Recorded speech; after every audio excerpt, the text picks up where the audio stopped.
When I submitted the divorce agreement, my husband signed it without even glancing at it. In the office, there was a pale pink high heel left behind by a woman who had been hiding. I resigned from my job and burned our wedding photos. Finally, he remembered to try and hold on to me, but I just smiled. I no longer needed you. Jace Hamilton cheated. Yolanda stood outside the CEO's office. A chill seeped through her body, as if she were encased in ice. Her black high heels seemed to merge with the dark marble floor beneath her. After a moment, she raised her hand and knocked on the door. "Come in." A deep male voice responded from inside. Yolanda tightened her grip slightly on the documents in her hand, using the other to push open the door. The moment she stepped in, she put on a faint smile and walked straight to the man's side. "Busy? I have some documents that need your signature." Even as she asked, she had already placed the papers in front of him, thoughtfully flipping to the pages where he needed to sign. Jace had been on a business trip to Switzerland and had just returned this morning. The moment he got back, he came straight to the office to deal with work. His desk was already piled high with documents, and exhaustion was evident on his handsome, refined face. Without even glancing at the ones she handed him, he signed them all. "Thanks for your hard work." Yolanda gathered the signed documents, then casually asked, "Will you be home for dinner tonight?" "I have things to do tonight. Don't wait for me," he answered without looking up. "All right, I'll be heading out then." With that, Yolanda turned to leave, holding the documents in her arms. The moment she turned away, the smile on her face froze into something mocking and cold. As she passed by the office's adjoining lounge, she heard a faint noise inside. Something small landing on the floor, like a kitten or puppy jumping down from a bed. Her gaze swept toward the sofa. On the coffee table, a few snack wrappers and a half-finished milk tea were scattered around. On the floor, a pale pink high heel lay toppled over. In an instant she understood everything. Her heart turned to ice. Yolanda returned to her own office. It felt as if the short walk back had drained all the strength from her body. When she sat down, she exhaled a long, weary breath. She pulled out one of the documents. A divorce agreement. She flipped to the last page, tracing over his signature with her fingertip in a mocking manner. Scenes flashed through her mind. The way he had once looked at her with unwavering love. The way his mother had sneered, telling her not to get too smug, because no man stays loyal forever. And how she had once confidently said, "We're different." What a joke. There was no difference at all. Cheating with a young girl, thinking he was being so discreet, indulging in the thrill of an affair without a hint of guilt, even taking that girl along on his business trip. And now, bringing her to the company. Yolanda withdrew her hand, snapped a photo of his signature on the divorce papers, and sent it to his mother. He signed. A week ago, she had settled the terms with his mother. His mother wanted her to initiate the divorce and keep their secret marriage from the public. In exchange, she demanded $10 billion as compensation. In a month, Jace would be completely out of her life. Knock knock. A knock on the door. Yolanda set the divorce papers aside. "Come in." The door opened, and Jace's assistant Ray stepped in. "Manager, the CEO asked me to deliver this." Ray placed a dark green velvet box in front of her. She opened it absent-mindedly. Inside was an extravagant diamond jewelry set. But the first image that flashed through her mind was a short-haired girl, eyes hazy, dressed in a bathrobe, lazily holding up a diamond necklace. Behind her, dim lighting, a messy bed, and kiss marks on her chest glaringly obvious. Disgust churned in her stomach. "Thank you, Ray." She lifted her gaze. Her eyes were as sharp as blades. Ray felt a chill creep down his spine. He hesitated, then added, "The CEO picked this out himself. It's one of a kind." Too bad his heart wasn't. She no longer cared. Yolanda smiled faintly. "Oh, that's touching. Even with his busy schedule, he made time to buy me a gift." Something about her tone felt off. Ray suddenly broke into a cold sweat. Did she know about the CEO and Miss Herrick? Not daring to linger, he hurried out of the office. Yolanda looked at the jewelry with disdain, as if it were something filthy. She picked up her phone, snapped a picture, and sent it to a luxury resale shop owner. "Sell this. Donate the money to a fund for children with intellectual disabilities." The shop owner. Parking garage. Yolanda walked to her car, and was about to get in when, out of the corner of her eye, she caught sight of another vehicle across from hers. The engine was running. Through the window, she saw Jace in the back seat. And nestled close beside him, the short-haired girl. Her youthful face was round and sweet, radiating energy and vitality. "Mr. Hamilton." Ray gasped in horror and slammed on the brakes. Through the glass and the heavy air between them, Yolanda and Jace locked eyes. His gaze was dark and unreadable. Hers was void of life. The atmosphere in the parking garage became suffocating. The girl saw Yolanda but didn't shy away. Instead, she clung even closer to Jace, boldly whispering something into his ear. Yolanda felt as if needles were stabbing into her eyes. She retracted her gaze, got into her car, and drove away without sparing another glance in that direction. Not long after she arrived home, the sound of a car engine echoed from downstairs. As she stood in front of the glass cabinet in her walk-in closet, removing her necklace, a tall and solid wall of muscle pressed up behind her. The strong, overbearing scent of a man instantly filled her senses. He braced both hands on the glass cabinet, leaning in from behind to look at her face. "Are you mad?" Yolanda didn't look at him. She calmly placed her necklace in its case, her tone indifferent. "So angry I could kill someone. You'd better watch your back." Jace fell silent for a moment before speaking again. "The Herrick family is interested in partnering with us on the Polaris project. I've been in talks with Chloe Herrick, their eldest son, for a while now. Miss Herrick is his younger sister." "Oh, so if you don't keep his little sister company, he won't do business with you." "Yolanda, I'm explaining things to you. Don't be so sarcastic." "I don't think there's anything to explain." Yolanda finally turned her head to look at him, her clear and cold gaze seemingly piercing straight into his soul. "Jace, if you're tired of being with me and want a new woman in this house, I can step aside." Jace's face instantly darkened. "What did you just say?" "Yolanda sight. I said we can get a divorce." She pushed him away. But before she could leave, he yanked her back forcefully, gripping her face in warning. "You better not even think about it." Yolanda said nothing. Not only had she thought about it, she had already done it. She didn't want him anymore. Jace stayed home until late that night, but another phone call soon pulled him away. Yolanda clearly heard a delicate, girlish voice on the other end, sounding as if she were crying. The next morning, her lawyer and close friend sent her a screenshot. It was Jace's little girlfriend's latest post. A mountaintop at dawn. 2 hands, one big, one small, forming a heart.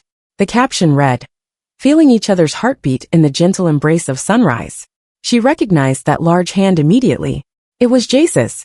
Yolanda sat there, gripping her glass of water for an unknown length of time. When she finally set it down, the crisp clink echoed in the quiet room, as if another piece of her heart had chipped away. For the next few days, Jace never came home. The only times they saw each other were during company meetings. He sat in the center, she sat with the other executives. They barely exchanged glances. Yolanda didn't bother going upstairs to find him either. During her free time, she busied herself with apartment hunting. While at it, she systematically got rid of all the gifts he had given her over the years. Anniversary presents, birthday gifts, Valentine's Day surprises, wedding memorabilia. Even the wedding ring. She didn't want the man. Why keep these useless remnants of the past? That evening, Silva, the owner of Wanjia, invited Yolanda out to a club. Seeing that it was already close to 11, she initially didn't want to go. But considering that after the divorce, she'd be leaving the corporation and starting her own business, connections were crucial. So she went. The moment she entered the club, she spotted Silva. "Silva, I could have gone up myself. Why'd you come down?" Silva affectionately linked arms with her as they entered the elevator. "I was worried you'd get lost. You haven't been here before, have you?" She hadn't. They reached the upper floor, and Silva led her into a spacious private room. A traditional Chinese folding screen divided the area in half. Upon entering, Yolanda immediately noticed that there were quite a few people on the other side of the screen. However, Silva didn't take her there. Instead, she led her to a seat beside a lone woman, one Yolanda found vaguely familiar. If she remembered correctly, this woman was the girlfriend of one of Jace's close friends. The woman seemed to recognize her too. At the sight of her, she looked a bit uncomfortable, but still managed a polite smile. After Yolanda removed her coat and sat down, Silva excused herself and left the room. She accepted the drink handed to her and took a sip. As the background noise from the other side of the screen grew clearer, laughter and chatter drifted over. Before long, she realized they were talking about her. "So Jace doesn't bring Yolanda to our gatherings anymore, huh?" "Of course not. Herrick's little princess is young and adorable. He takes her everywhere now, spoils her like she's his entire world." Jace finally switched things up after all these years. No matter how beautiful Yolanda is, after 8 years in bed, he's bound to get tired of her. She's really quite stupid. Stuck with Jace for so long. And in the end, she was just a free plaything. Hey, if Jace doesn't want her anymore, Maybe I should take care of her instead? I've been eyeing that tiny waist of hers for years now. Yolanda's beautiful eyes turned icy cold. She instantly recognized two of the voices, Jace's friends, the same ones who always called her sis-in-law, with syrupy sweetness whenever they saw her. The woman sitting with Yolanda was so embarrassed she couldn't even look at her. When she saw Yolanda stand up, she thought she was going to flee in shame. But instead, Yolanda cleared her throat, picked up her drink, and casually strolled over. Leaning lazily against the screen, she joined the conversation with an easygoing tone. Come on now guys, that's not fair. When Jace got together with me, he was still a fresh little virgin. Doesn't that mean I got to use him for free for 8 years too? The room instantly fell silent. Every single person on the sofa stared at her in pure horror. And right at that moment, two tall men happened to step into the private lounge. Everyone looked at her, then at the men behind her, and sank into complete despair. Jace stood right behind Yolanda, his face as dark as a storm. Yolanda noticed their gazes, and turned her head slightly to glance back. Oh, so he was here too. Then she turned back around, her eyes landing on the short-haired girl sitting in the corner of the sofa. When Yolanda had walked in, the girl had been lounging there with her legs crossed, twirling a strand of hair around her finger, smug as could be. Now though, she wasn't smiling anymore. Her face had soured completely, and she was staring daggers at Yolanda, looking like she wanted to kill her. So, they had been here together hanging out with friends. Judging by their tone, this wasn't the first or second time either. They were already at the stage of going everywhere together, no longer bothering to hide it. Jace took a step forward, and as if someone had lifted a spell, the entire group of people suddenly sprang into action. We're so sorry. We were just talking nonsense. Our mouths got ahead of us. Jace and Miss Herrick aren't like that really. Please don't take it seriously. Jace grabbed Yolanda's wrist and started dragging her out. Yolanda spun around and threw her drink right in his face. The room fell so silent you could hear a pin drop. Everyone watching got chills down their spines. How the hell did she dare? And then in the next second, she smiled sweetly and said in a soft voice, "Go ahead, keep having fun with your sweetheart. I won't ruin your night." With that, she lowered her head and started prying his fingers off her wrist. Jace's expression turned downright ugly. Instead of letting go, he simply picked her up and threw her over his shoulder, then strode out. The entire room. Out in the hallway, Yolanda struggled hard against Jace's back. At that moment, the elevator doors opened. As Jace stepped inside and turned around, she caught sight of a pair of polished black leather shoes. Then, her eyes traveled up to see a man in black suit pants, the fabric hugging his long, straight legs. His pale, well-sculpted hands hung at his sides, each slender finger looking like it had been carved from jade. The air turned tense. As they stepped out of the elevator, Yolanda couldn't resist glancing up. And right then, a pair of deep, sharp, peach blossom eyes flicked down at her. Yolanda! She quickly covered her face and dropped her head again. Outside the club, Jace tossed Yolanda onto the back seat of his car before climbing in himself. Yolanda, dizzy from being dangled upside down for so long, and then thrown around, struggled to sit up. Her head was spinning so hard she felt like she might have a concussion. Jace pulled a wet wipe from the glove compartment and started wiping his face. Yolanda's sharp eyes caught sight of something behind the tissue box, a small foil-wrapped package that looked suspiciously like a condom. And then came his questioning voice. "What were you doing there?" "Trying to catch me in the act." She reached for the door handle. "This car was disgusting." "Yolanda." Jace yanked her back, his frustration boiling over. "Where the hell do you think you're going? Haven't you caused enough trouble?" Yolanda's breathing was slightly erratic as she pinched the center of her palm. "I'm going home." Jace called for Ray, who had been standing outside the club entrance, to drive them back. Neither of them spoke on the way home. Yolanda sat as far away from him as possible, her face pale, like she might throw up at any moment. When they arrived, she got out immediately. She went straight to the kitchen and downed a full glass of ice-cold water, before finally feeling like she could breathe again. When she walked back out, Jace was sitting in the living room. Yolanda sat down as well. Another long, suffocating silence stretched between them. Eventually Jace broke it. "I was there for a business meeting. You storming in and making a scene really added to my image, huh? Do you have any idea how ridiculous, how disgraceful you looked? You came off like some jealous, hysterical shrew. Is that all?" Yolanda responded completely calm. "If you still want this marriage to last, you need to drop these pointless suspicions. I don't have time to constantly cater to your emotions." "Got it. Anything else? Jace frowned. Yolanda, do you realize how insufferable you're being right now? Yolanda stood up, a faint smile curling her lips. Soon enough, you won't have to be bothered anymore. She headed upstairs. Jace, left feeling even more irritated, sat in the living room for a while before following her up. When he entered their bedroom, he found her already asleep. After showering, he climbed into bed beside her. In the darkness, Yolanda turned her back to him, shifting away until there wasn't even a sliver of skin touching. Jace rolled over and pulled her into his arms, dragging her back against him with firm, forceful movements. He was strong, and when he tightened his grip, she couldn't move. She lay there stiff as a board the whole night. The next morning, Yolanda made breakfast just for herself. When Jace came downstairs, he saw her sitting at the table alone, eating her bread. He started to leave, then changed direction, and walked into the dining area.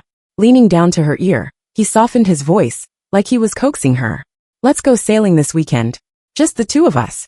Yolanda took a sip of milk and hummed in acknowledgement. Predictably, the day before their trip he cancelled. He had to fly to Hong Kong. Yolanda didn't feel a thing. Maybe he hadn't realized it yet, but it had been a long time since they'd had a meal together. A long time since they'd actually spent time with each other. He might warn her not to think about divorce, but in reality, he already treated her like she was invisible. If she disappeared one day, he probably wouldn't even care. That weekend, she pulled out her share of books from the bookshelf, packed them into a suitcase, and took them to her new home. As she was unpacking, her mother-in-law, who rarely ever called her, suddenly rang. Yolanda picked up, her voice polite. Hello, Mrs. Hamilton. Hamilton's voice was haughty. Come over.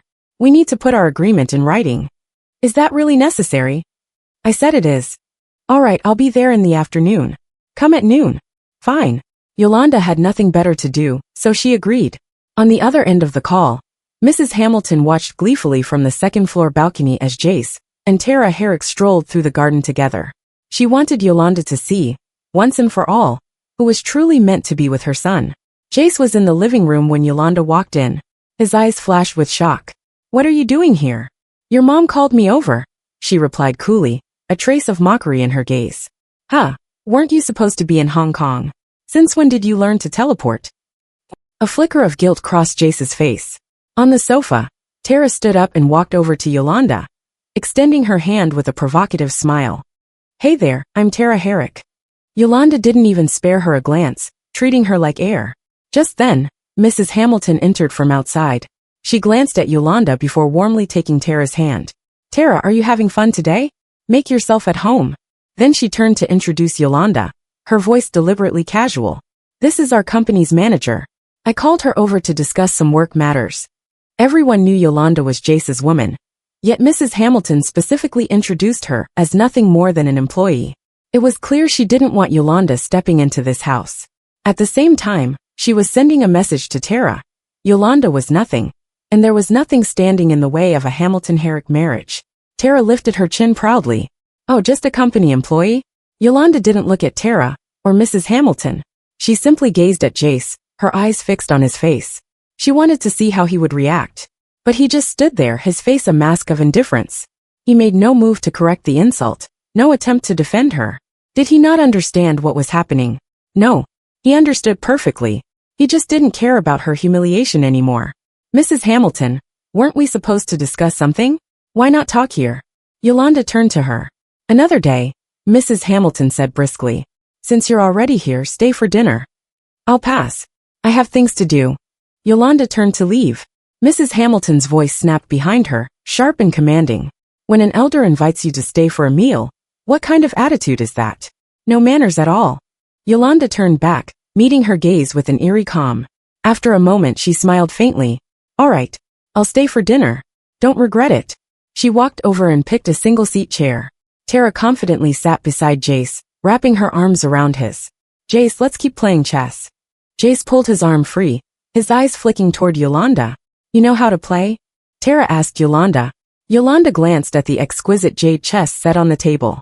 But looking at the board's pattern, they weren't playing Go at all. It was just a simple game of 5 in a row. And yet Jace had actually lost? So he hadn't forgotten how to humor someone. He just didn't bother with her anymore. She lifted her gaze to Jace, the corners of her lips curling in a cold, mocking smile. Yeah, I do. Want to play, Miss Herrick? Jace's eyes darkened with a warning. Tara, brimming with confidence, reset the board. White or green? Yolanda reached for the green pieces. Green suits me. Jace. Tara and Mrs. Hamilton had just been about to laugh at Yolanda's apparent self-mockery, who openly admitted to being insulted.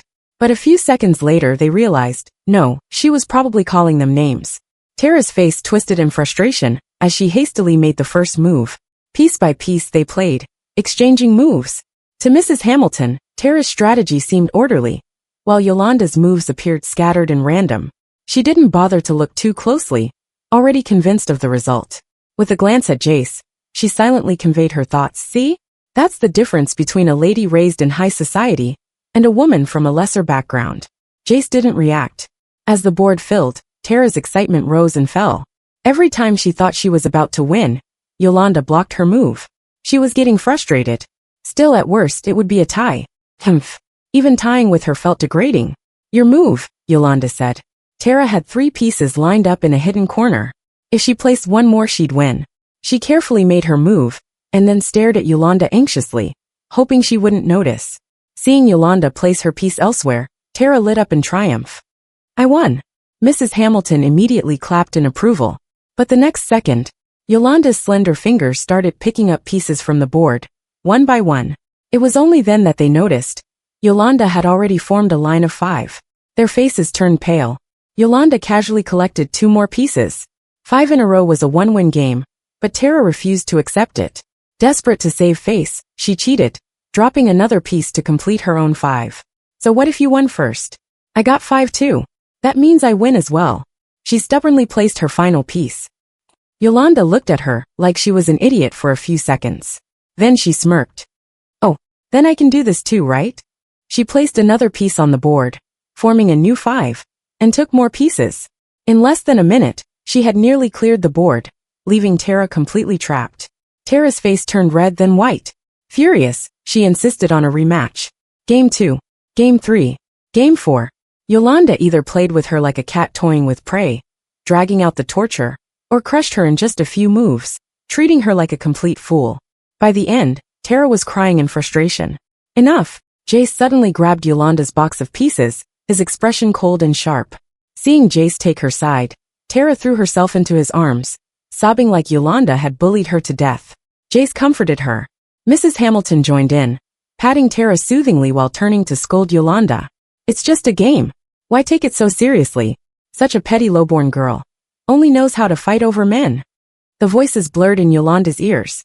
Jace's face before her was like an old film reel. Once so bright and dazzling, now fading and distorted, unrecognizable. Enough. Only 20 days left. He could do whatever he wanted. She didn't care anymore. Yolanda lazily tossed the remaining chess pieces onto the board. The motion pulled at her palm, and only then did she realize. Her fingernails had dug so deeply into her skin that blood was seeping out. Yoli, Jace called her name, his voice finally carrying a trace of urgency. He moved to chase after her, but Tara clung to his waist, wailing even louder. Yolanda walked out of the Hamilton estate. Her phone buzzed incessantly, Jace calling again and again. She blocked his number. Then she sent a message to his mother. 15 billion. Not a cent less. If you try to cheat me, you'll pay for it. Mrs. Hamilton read the message and nearly had a heart attack. Yolanda was driving down the road. At some point the weather had changed. The sky was overcast, and rain was falling steadily. Her thoughts drifted along with the rain, growing hazy. Suddenly, a flash of yellow streaked across her vision. A motorcycle zipped past her and cut in front. Her heart jolted. She slammed on the brakes. The next second, bang! A massive impact from behind sent her head crashing into the steering wheel. A sharp pain radiated from her forehead. She looked up. The world outside was blurred by rain and tinged with red. Grabbing a tissue, she quickly wiped the blood trickling into her eyes. She had been rear-ended. Meanwhile, that yellow motorcycle had already disappeared without a trace. Knock knock.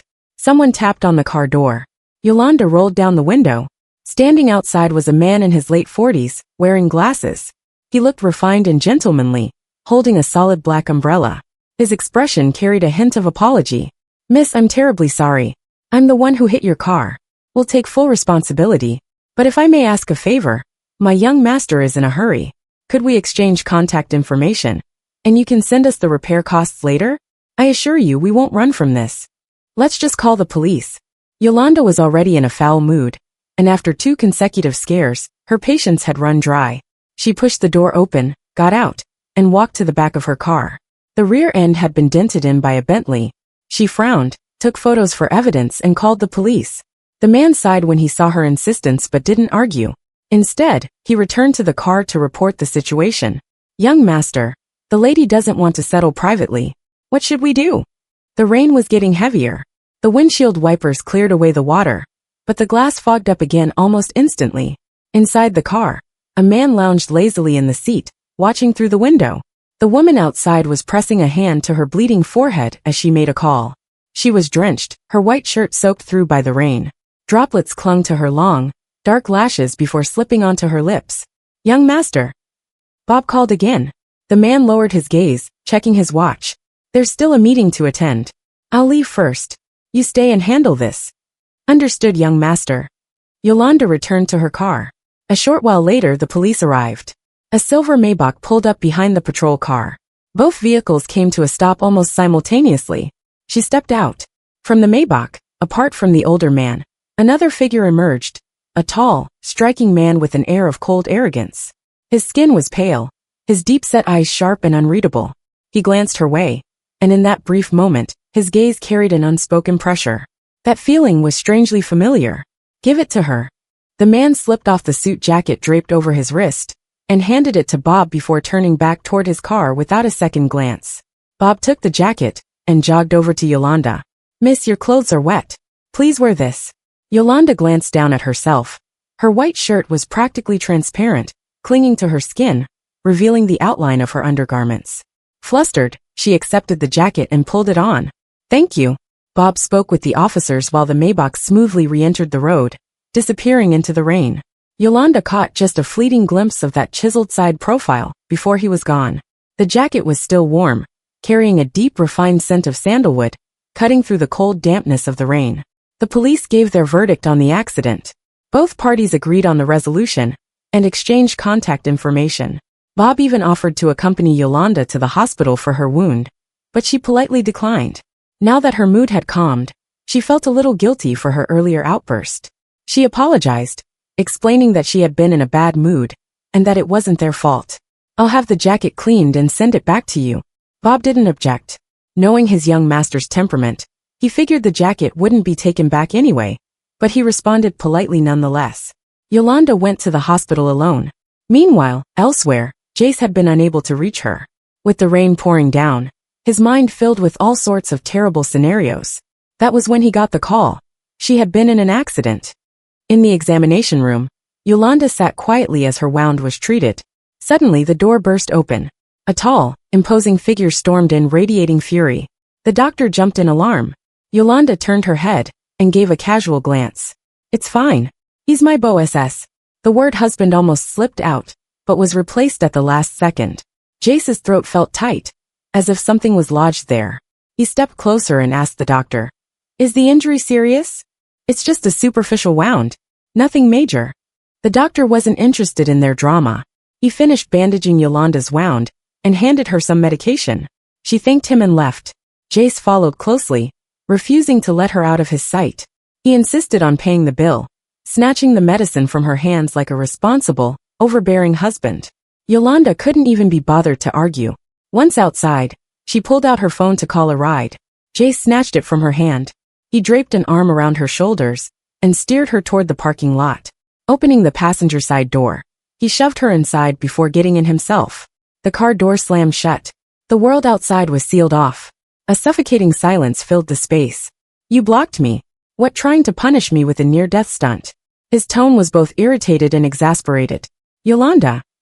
She blinked, staring at the stormy expression on his face. Then suddenly she laughed. She had been feeling miserable, but now, thanks to this absurd accusation, all that heaviness lifted for a moment. He thought she was punishing him? How full of himself could he be? Relax. You'll never have to worry about that, she said dryly, reaching for her phone. Now give it back. Jace pulled it away. Fine. I lied to you today. But you went too far, making her cry like that. You don't think you were in the wrong? She's just a spoiled kid, raised with no filter. You shouldn't have taken it so seriously. Yolanda listened to his excuses. Listened to how he described that girl. Listened to the subtle fondness laced in his voice. Jace, do you even realize how disgusting you sound? After a long pause, she finally spoke, her voice carrying the weight of complete exhaustion. Don't worry. I won't bully her again, nor will I interfere with whatever's going on between you two. But keep her in check. Make sure she never carelessly crosses my path again. My relationship with her is like that of a little sister. It's not what you think, Jace frowned. Oh, a little sister, Yolanda murmured. She swallowed back the urge to throw all the evidence she had collected in his face. Instead, she forced a smile. Fine. I was overreacting. I misunderstood. Congratulations on gaining a new little sister. Drive. The cold seeped into her bones. She clutched the jacket tighter around herself, burying her face in the fabric. The scent of sandalwood lingered. Jace finally noticed the high-end, smoke-gray men's jacket draped over her shoulders. A tailored piece, unmistakably custom-made. Whose jacket is that? He asked sharply. Yolanda turned to look out the window, and as if mocking his little sister excuse, she replied, My brother's. A new one I just met. Jace's face darkened as he yanked the suit jacket off her shoulders and hurled it out the window. Yolanda was furious. She got out of the car to retrieve it. She had promised to return it clean. Seeing her still dare to pick it up, Jace grabbed her and pulled her back. Then without warning, he crushed his lips against hers. Yolanda bit down hard, refusing to let him in. Sensing her resistance, he gripped her jaw, pried her lips open, and forced his way in, kissing her with ruthless dominance. When he finally let go, his breath was hot against her face. Don't try to piss me off like this. You should think about other people's lives before you act. Yolanda was speechless. The suit jacket was gone for good. She had promised to return it clean. Now what the hell was she supposed to do? After the chaos of the weekend, Yolanda came down with a fever that night. Jace stayed home, didn't go out. He made porridge, fed her, gave her medicine, almost like he still cared, giving her the illusion that he might actually love her. By midnight, her fever hadn't broken. She lay in a daze, feeling miserable. Busy. Jace's phone vibrated on the nightstand. Both of them turned to look at the screen. The time was 12:35 a.m. The name flashing on the screen, Candy. How intimate. In the dead silence of the night, the vibration wasn't just rattling against the nightstand. It was rattling their nerves. Yolanda said nothing. Jace's handsome face was calm, but there was a flicker of unease in his eyes. The phone kept buzzing. Calls. Then video calls. Then a barrage of texts, one after another, brazen and relentless. Tension filled the room. Aren't you going to answer? Yolanda asked coolly. Jace finally reached for his phone, but instead of answering, he powered it off and set it back down. Then, as if nothing had happened, he reached out to touch her forehead. Still a little warm. Don't worry, just sleep. I'll watch over you. Yolanda lay back down and closed her eyes. An hour later, her breathing had evened out, like she was fast asleep. Jace quietly grabbed his phone, turned it on, and walked out onto the balcony. He skimmed the texts, then made a call. Are you okay? Don't be scared. I'll be right there. His voice was low, reassuring. Then he went back inside, grabbed his coat, and left. Behind him, Yolanda slowly opened her eyes. She had never been asleep. Honestly, she didn't even know what she was expecting anymore. A man who had already changed hearts was like a rotting fruit, only getting worse with time. 4:30 a.m. Jace returned. Seeing Yolanda still asleep, he sighed in relief.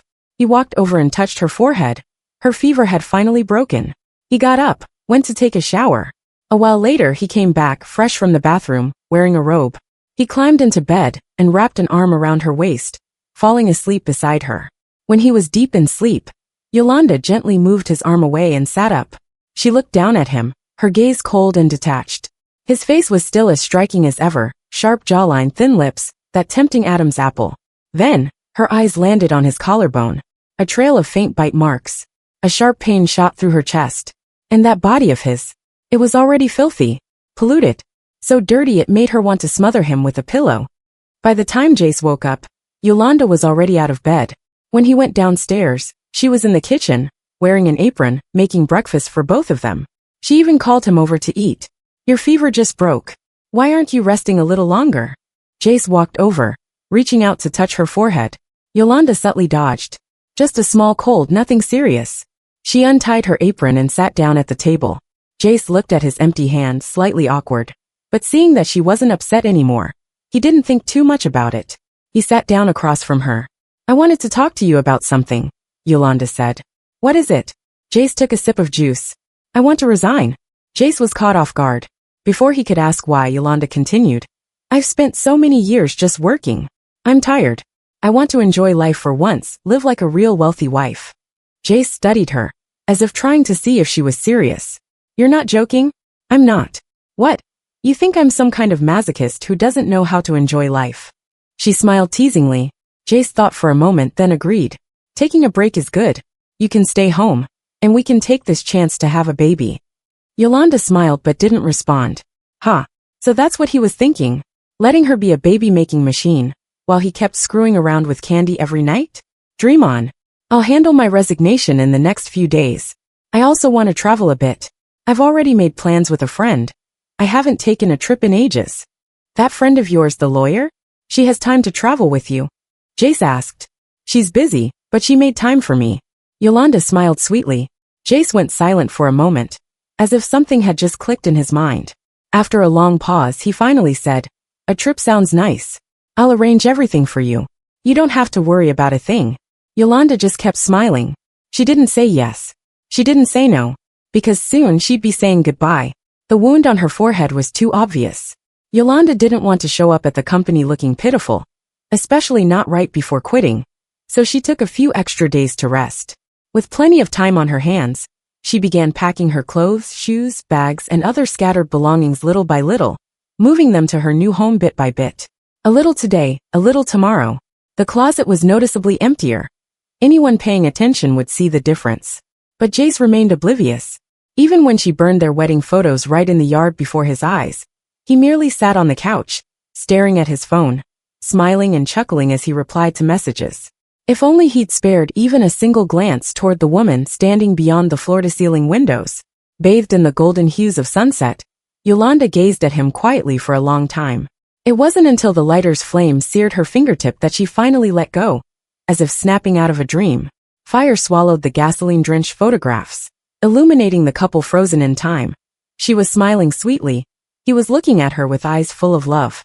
Then slowly, the flames twisted their faces, melting them away until nothing remained but blackened ashes. A sudden suffocating pressure gripped her chest. She stared at the pile of soot, a mist rising in her eyes. What are you burning? Jace finally noticed the commotion outside and stepped out to check. Yolanda tilted her head back, forcing her emotions down. Nothing, just. She turned to him, eyes slightly red but lips curved in a soft smile. Just some useless trash.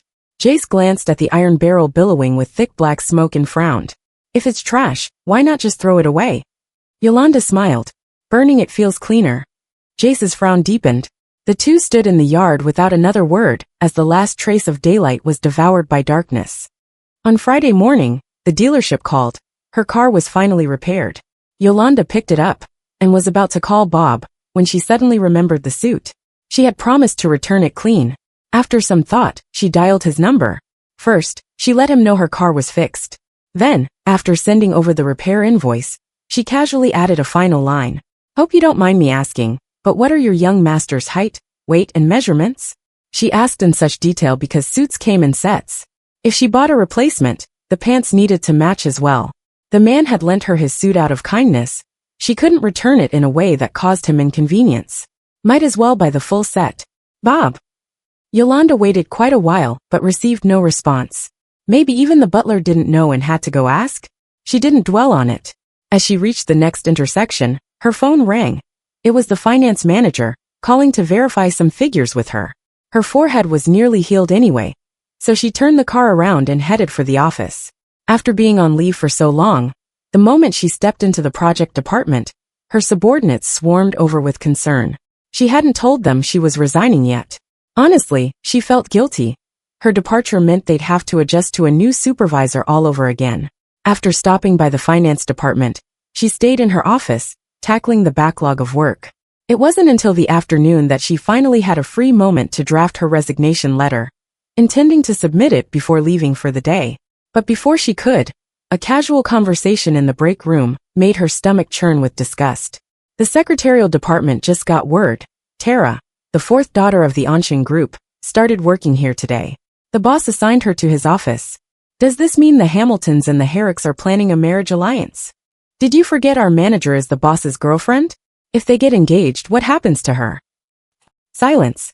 Then sighs, murmurs of sympathy.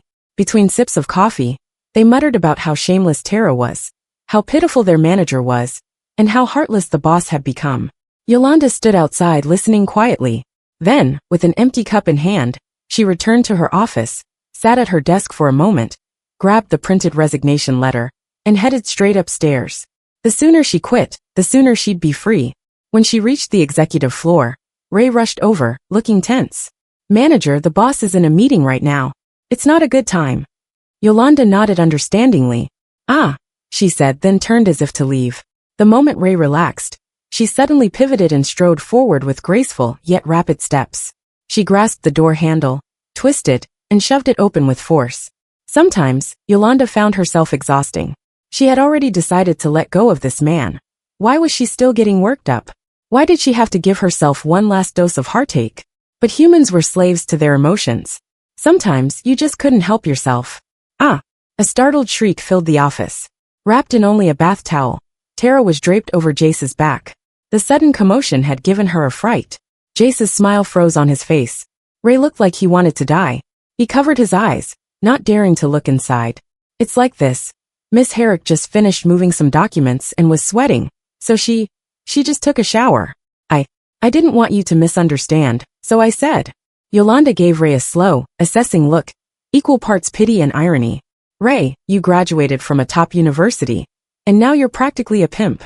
Then withdrawing her gaze, she stepped further inside. Yolanda, what the hell do you mean by that? How dare you barge into the president's office like this? You're just a manager, you're fired. You don't have to come in tomorrow. Tara straightened up, her tone condescending. Yolanda reached the desk, placed her resignation letter down, and spoke with perfect calm. I already informed you about my resignation. I have a lot to prepare for my trip, so I won't be coming in starting tomorrow.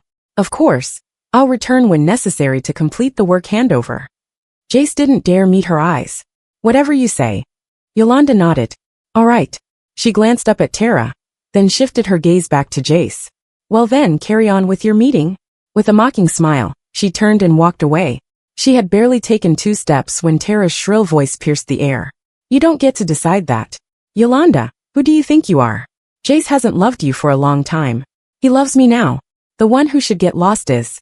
Shut up, Jace snapped. Yolanda took a deep breath. She stiffened and turned back around. Let her speak. I'd love to hear just how shameless a lady from the Herrick family can be. She lifted her eyes and looked straight at Tara. Loved or not, you're still the other woman. The fact that I walked through that door means I can nail you both to the pillar of shame for all eternity. Got it? You dare call me a whore? Tara lost it and lunged at Yolanda. Yolanda didn't hold back. She slapped her hard across the face. Seeing Tara still coming for her, she yanked the towel off her body and shoved her to the ground, pinning her down by the head. Before she could drop her hand, a force yanked her back violently.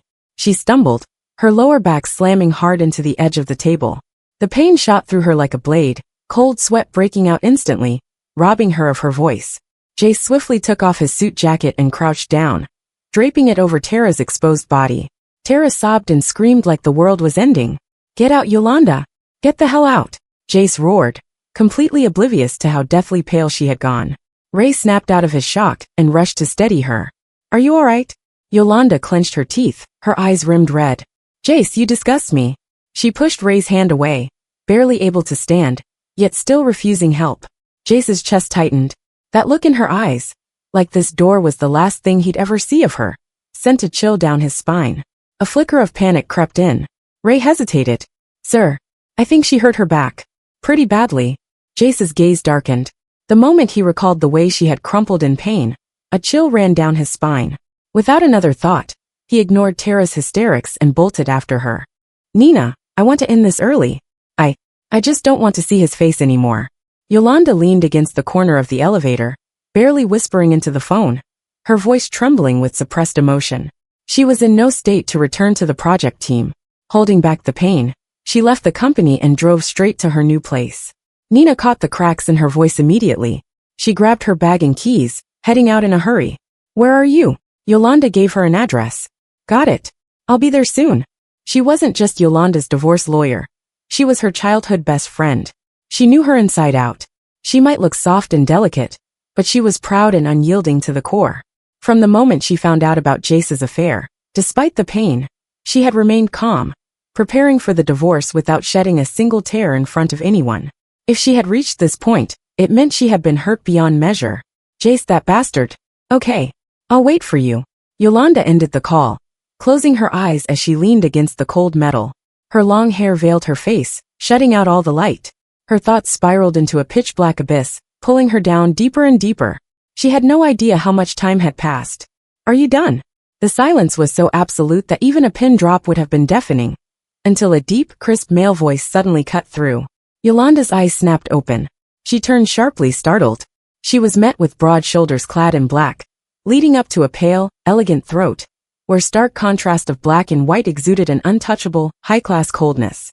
When she looked up further, she found herself staring into a pair of deep glacial eyes as emotionless as a frozen lake. It's you. Recognizing him, she muttered under her breath before going completely still, locked in an awkward stare-off. Xavier Chambers sighed inwardly. This dazed, ghost-like woman was giving him a headache.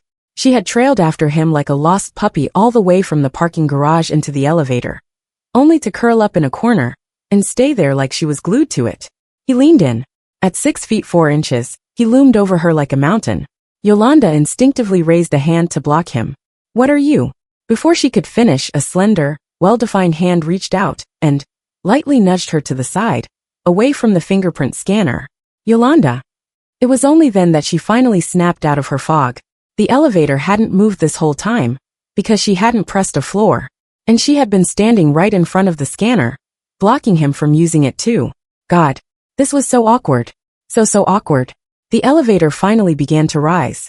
When it reached the 5th floor, she discreetly reached out to press her fingerprint against the scanner, catching a glimpse of his floor in the process.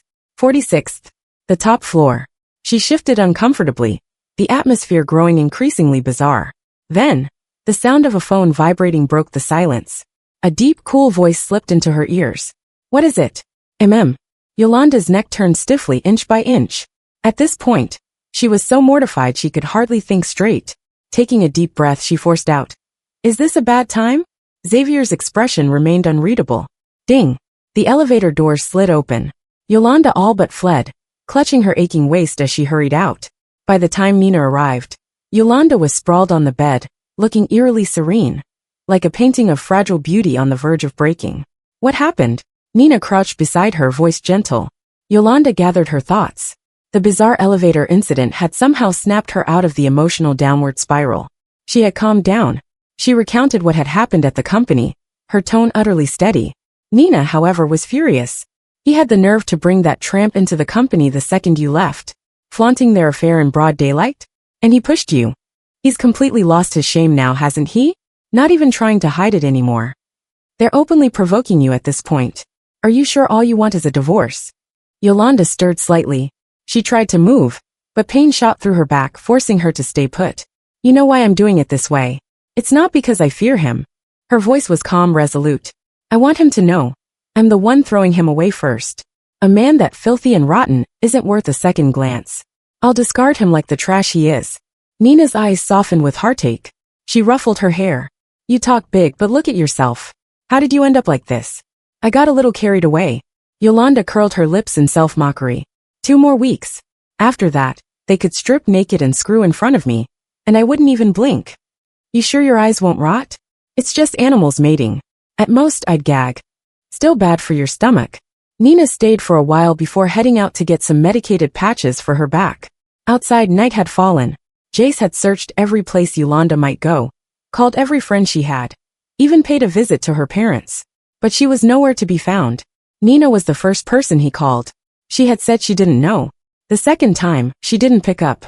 By the 10th, Yolanda finally spoke. Answer it. He probably figured out you left your office this afternoon. Nina scoffed. Now he's panicking? Serves him right. She stepped out onto the balcony, picked up, and immediately went off. Jace, isn't it great that Yoli's vanished? Now no one's in the way of you and your little whore. Isn't that just perfect?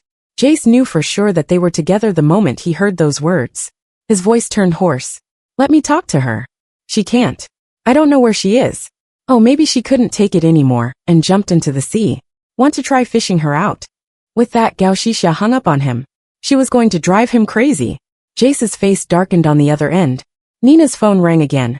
This time, Yolanda stepped out. I'll take it. Nina handed her the phone. Yolanda picked up. Stop bothering Nina. I'll come back. There was a brief silence on the other end. The man's breathing grew heavier, his voice careful. Where are you? I'll come get you right now. How's your waist? Does it still hurt? Hey, Yolanda suddenly laughed. Jace, your fake concern is seriously making my skin crawl. Another silence. Jace, I lost my temper earlier. I didn't mean to. No need to explain. Yolanda cut him off. Every word he spoke only making her stomach turn. Intentional or not, the fact remains that you laid hands on me. Fine. It's my fault. All my fault. Just tell me where you are. I need to know right now. I told you I'll come back. You have to come back tonight, or I'll turn the whole city upside down to find you. Jace's anger was getting harder to contain. In the end, Yolanda relented and said she'd be home in an hour. If he really went crazy, he would do it. She didn't want to expose her new place. On the way back, Nina was driving. That bastard's done so many shitty things to you, and still acts like he's the damn king of the world. That temper, that terrifying need for control. If he finds out we tricked him into signing the divorce papers, I'm actually scared he might strangle you. Yolanda gazed at the countless lights in the distance and joked. Looks like I should prepare some arsenic. Poison him before he gets the chance to strangle me. Back home. The moment she stepped into the entryway, Jace strode toward her with quick, urgent steps. Beneath the worry on his face, there was also unmistakable frustration. Yolanda shot him a cool glance, changed her shoes and walked inside. As soon as she bent down, the movement pulled at her waist. Her brows immediately furrowed. Jace reached out to support her. Don't touch me. Yolanda recoiled like she had just been touched by something filthy, wincing as the movement aggravated her injury. Jace's chest tightened with discomfort. He pulled his hand back and followed her inside, pulling out his phone and showing it to her. I installed surveillance in my office.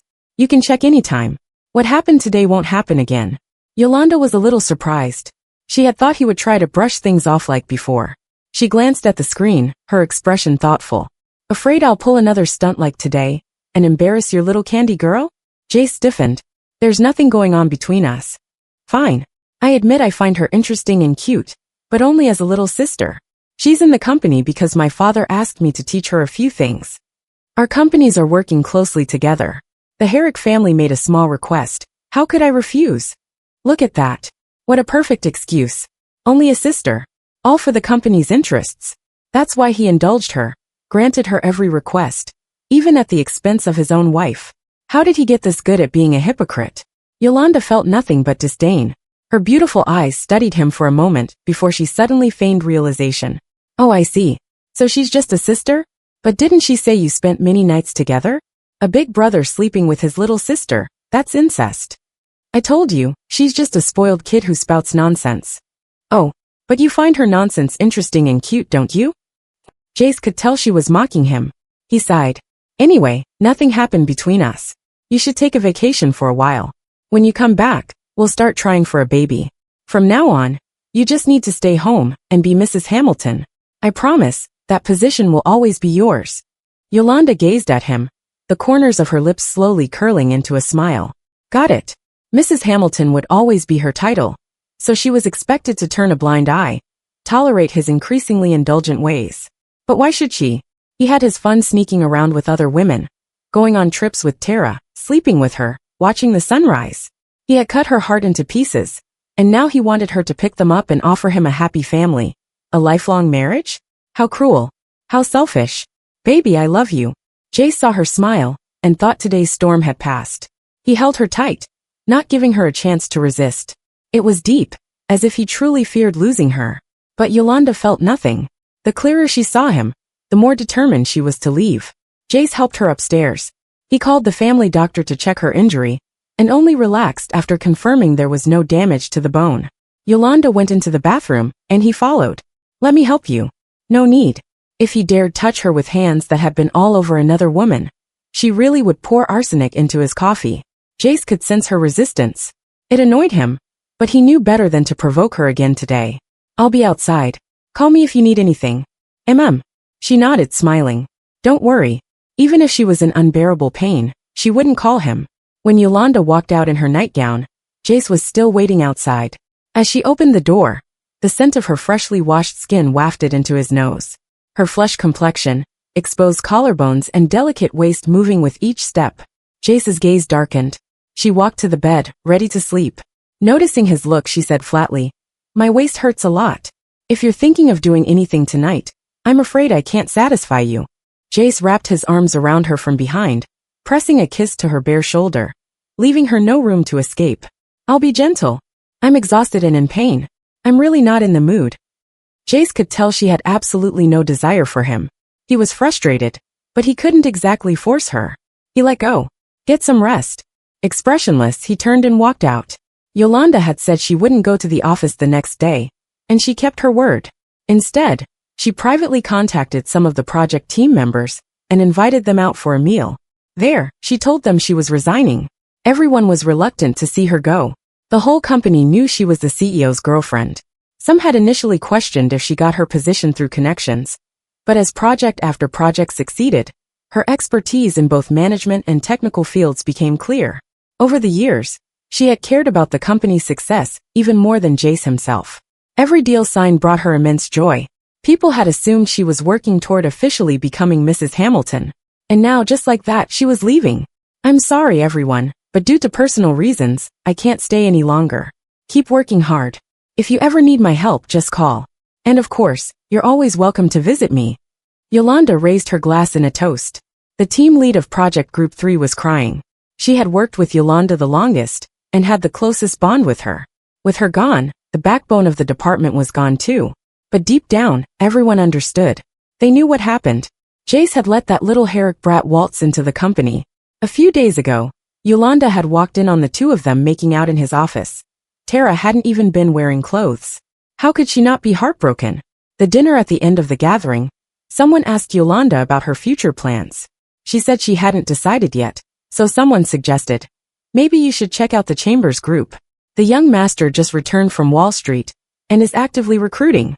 I heard he still hasn't found a satisfactory candidate for the chief secretary position." "You want her to be someone's secretary? Are you out of your mind?" Someone immediately objected. "Our manager is smart, capable, young and beautiful, with an impressive track record. Any CEO would be eager to have her. If she's on the job market, those headhunting firms would pounce on her like wolves." Yolanda simply smiled without saying anything. Truth be told, they had underestimated the sharp noses of headhunters. About 10 days ago, someone had already called her, discreetly probing about her career plans. This was before anyone on the outside even had a clue she was resigning. The group kept chatting about the topic. "Don't be so short-sighted. What's wrong with being a secretary? That's the chief secretary to the young master of Chambers Group. You'd have access to top-tier connections. Do well and the future is limitless. I know of a company overseas where an exceptional chief secretary was promoted to vice president within a few years. She even found love and became the CEO's wife." If you put it that way, I might apply myself. Has anyone actually seen what the Chambers' young master looks like? Is he good-looking? Nope. Out of the 4 Chambers siblings, only the eldest daughter has ever appeared in public. The other 3 are pretty mysterious. The conversation kept derailing further and further. Yolanda found it both amusing and exasperating. Watching them talk about love with such excitement, she felt like a nun who had seen through the illusions of the mortal world. Love? Yeah. She wasn't going anywhere near that mess again. But as for her career, that was something worth considering. She had thought about starting her own business, but then she realized her entire network revolved around Jace. If she severed ties with him, who would still give her any respect? She needed to refine herself further. That night, she reached out to a socialite well-versed in the world of high society to ask about the Chambers Group and its mysterious young master. A lazy chuckle came from the other end of the line. "Digging into another man? Aren't you worried about your dear Hamilton getting jealous? He can be jealous all he wants. Doesn't concern me." "Darling, you're not seriously breaking up with him, are you?" Winnie asked, intrigued. "Not yet." Yolanda's response was vague, but Winnie caught on instantly. She let out a deep sigh. "So the rumors I heard were true. 8 years, Yolanda. Jace is such an asshole." Winnie was the straightforward type. Yolanda seized the opportunity to act pitiful. "That's why I need to plan for myself. I heard that young master is looking for a secretary. I want to give it a shot. Be honest with me. Are you after the man or the money? For the rest of my life, I'll only believe in the god of wealth. Ha ha ha. Winnie's sultry, carefree laughter rang through the phone. Leave it to me. I'll make sure you meet your god of wealth. Thanks. Wait for my good news. After hanging up, Yolanda sat back down in front of her laptop. There was barely any information available on the man. Xavier, she murmured, trying to figure out the best way to get a read on this god of wealth. Just then, the door to her study swung open. Jace walked in. Yolanda shut her laptop. They each had their own studies. Back when their love was passionate, they always stuck together. But over time, they had become nothing more than a real boss and subordinate. Even at home, they barely interacted after work. Something wrong? She looked up. Can't I come in without a reason? Of course you can. Do whatever you want once I'm gone. Jace's gaze flickered toward the laptop, sensing her guarded posture. She had closed it the moment he entered, obviously hiding something from him. He sat down in a lounge chair in her study. There's something I need to discuss with you. Yolanda nodded. Go ahead. Jace hesitated for a few seconds before speaking. Tara wants to join your department. Yolanda had already guessed that his overly polite tone wouldn't bring good news. Still, the words hit like a gut punch. Her expression instantly darkened. Out of all the departments in the company, she just has to come mess with mine? Jace frowned. Mess with? Don't say that. She wants to prove herself. And that's something worth encouraging. Yolanda felt like coughing up blood. If she wants to prove herself, fine. Give her any other department, I don't care. But not the project team. That's my team. Those are my people. Be reasonable, Yolanda. You've already resigned. The project team isn't yours anymore. Yolanda froze, her throat tightening. Yeah. The company was his. What right did she have to say no? What right did she have to fight him on this? If he wanted to hand over the fruits of her labor to his new plaything, what could she do about it? Jace saw her reaction and suppressed his irritation. I came to discuss this with you in advance, because I don't want you to get upset. You've always been hostile toward Tara. I know you don't like her. But can't you consider my position too? Our families are in a business partnership. Should I really risk damaging my ties with the Herricks just because of your personal feelings? Yolanda was utterly stunned by the sheer audacity of his logic. What had she done wrong? She had already lost her man and her career. And now, she was expected to be gracious toward the woman who took everything from her? Ha! A bitter laugh slipped out. Turns out, when despair reached its peak, it made you want to laugh. A metallic taste crept up her throat. Was unexpectedly somber. 3 days later, Yolanda went to the company for the handover. Tara, dressed in a Chanel suit, moved into Yolanda's office like a victor. She threw out all the furniture and decorations inside, casually dumping a whole wall of trophies Yolanda had earned into a trash bin. The entire project department was in an uproar. Everyone had been speculating about who would replace Yolanda as the new head. Even if they didn't expect someone more capable, at least they didn't think they'd get a complete idiot. Word from the secretary's office was that Tara didn't even know how to use a printer. She spent her days snacking and playing games, recklessly downloading stuff onto her computer, until she got it infected with a virus. Then, she stormed into the secretary's office and forcibly took one of their computers. In the end, she deleted critical files from a secretary's PC. The most ridiculous part? The president fired the victim instead. No one dared to imagine the kind of havoc she would wreak in the project department. Inside the office, Yolanda remained expressionless as she began the handover. She had just picked up a few important documents when Miss Herrick launched into a dramatic speech. Yolanda, how does it feel? Tara sat back in her chair, looking down at Yolanda with smug superiority. Lost your man, lost your job. All those years of hard work and struggle. Everything you fought for. I can take with just a flick of my finger. You know why? Because we come from different worlds. I'm noble, and you're cheap. I have powerful people backing me, and you have no one. In our circle, I've seen plenty of lowly, pretty little things like you. You're nothing more than a plaything for men to vent their desires on. And to think you actually dared to dream of marrying into the Hamilton family? How laughable. Yolanda waited until she was done. Her gaze was clear and icy as she looked down at Tara. And what exactly makes you noble? Is it your pig brain that can't even play a simple game of Go Bang? Or the way you treat my used goods like treasure? Or maybe it's how you're so pleased with yourself for picking up the job I didn't even want. And our circle? Who said you and I are part of the same circle? You spend your days doing nothing but screwing around like an animal. That disgusting cesspool you live in? I wouldn't step foot in it. You and Jace can enjoy being locked in it together. Her voice was gentle, but every word dripped with venom. Tara was completely triggered, her young face twisting into something monstrous. She barely let Yolanda finish before she started shrieking in rage. Shut up. I'm going to rip your mouth off. I'll kill you. She jumped from her chair and lunged at Yolanda, aiming to slap her. Yolanda stood her ground unmoving. Just as Tara was about to reach her, she slammed the documents in her hand into Tara's face with full force, knocking her off balance. Tara stumbled back, nearly falling over, blood trickling from her nose. The handover is complete. Best of luck running this company into the ground. With that, Yolanda turned and walked away. Yolanda, I won't let you get away with this. Ah! Tara clutched her nose, screaming like a lunatic, her shrieks shaking the entire building. No one in the project department dared to go near her. After leaving the office and walking a short distance, Yolanda's colleagues cautiously approached, full of concern and sympathy. One of the team leaders, despite the pressure, stepped into the office, gathered Yolanda's things, and carefully retrieved her trophies from the trash, wiping them clean before placing them in a box. I'll carry this down for you. Yolanda's heart warmed, her eyes slightly misty. Even in the darkest moment of her life, there was still a little light. All right, she said with a smile. The project department escorted her to the elevator, and the team leader carried her things down. Before leaving, Yolanda told her, tell everyone to focus on their own work. Don't provoke that spoiled brat. Let her play around for a while. She'll get bored and leave eventually. Also, if she screws up the project, report it directly to Jace. Don't wait for her to shift the blame onto you guys. These projects involve tens of billions. You can't afford to take the fall. Jace knows it's her fault. I'm sure he'll handle it accordingly. The team leader nodded. I'll tell them. Yolanda pulled her into a hug. Keep in touch. As she drove away from the company, rain began to fall, drops pattering against the windshield, stirring an inexplicable melancholy. 10 more days. It wouldn't be long now. After Yolanda left, Tara stormed upstairs to complain. Her brother happened to be there. Seeing his sister's swollen red nose, he was stunned. What happened to you? Tara sat in the middle of the room, crying pitifully.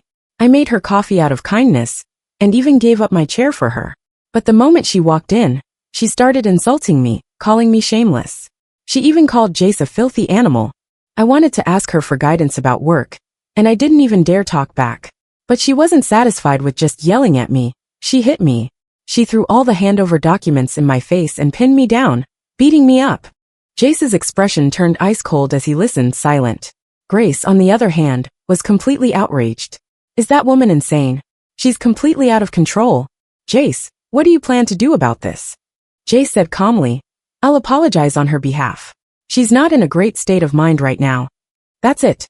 Tara had expected him to stand up for her, to drag Yolanda back and interrogate her. When that didn't happen, her fury only grew. Who needs your apology? I want her to kneel down and apologize herself. And I want to hit her back, exactly the same way. Jace's gaze turned glacial in an instant. That's impossible. Grace frowned in displeasure. Why is that impossible? She attacked my sister for no reason. Shouldn't she be held accountable? If you insist on shielding her, our family won't hesitate to take legal action. Jace clenched his fist slightly, thinking for a moment before saying, if that's the case, then I regret to inform you that not only will we no longer be able to work together, but we'll also have to go to court. The Herrick siblings were stunned. Grace was incredulous. You care about that woman this much? Jace leaned back, his voice firm. She is my woman. No one lays a finger on her. Tara trembled with rage. She had seen how happy Jace was when they were together. He barely even went home anymore. He clearly had no feelings left for Yolanda. He didn't love her. So why did he still care? Realizing that, in his heart, she could never compare to Yolanda. She was so furious, she wanted to tear Yolanda apart. But more than that, she was afraid. Afraid that Jace would abandon her. Swallowing her pride, she quickly changed her attitude. Forget it. She was just jealous that I was close to Jace. I didn't actually mean it when I said I wanted her to kneel. I was just venting. Don't be mad. Grace. She was the fourth Miss Herrick. Did she really have to stoop this low, fighting over a man with a woman who had no background whatsoever? What a disgrace. But Jace, I've suffered such a huge grievance. You have to make it up to me, Tara said, pouting in a pitiful attempt at charm. Jace's expression finally softened, his gaze turning gentle. Of course. Tara left with a stomach full of resentment. As soon as Yolanda got home, she received a call from Winnie. Baby, tomorrow afternoon, the owner of Aurora Nourish has a game scheduled with Xavier. I already told them I'd bring someone along. It's your chance. Make the most of it. You're the best, darling. Moi moi. Ugh, you're giving me goosebumps. Anyway, see you on Wednesday. See you then. The good news put Yolanda in such a great mood that she ate a few extra bites at dinner and ended up stuffing herself. Late at night, she went to the gym for a walk to help with digestion. After about 20 minutes, her phone rang. It was Jace. He wasn't coming home again today. She was used to that by now.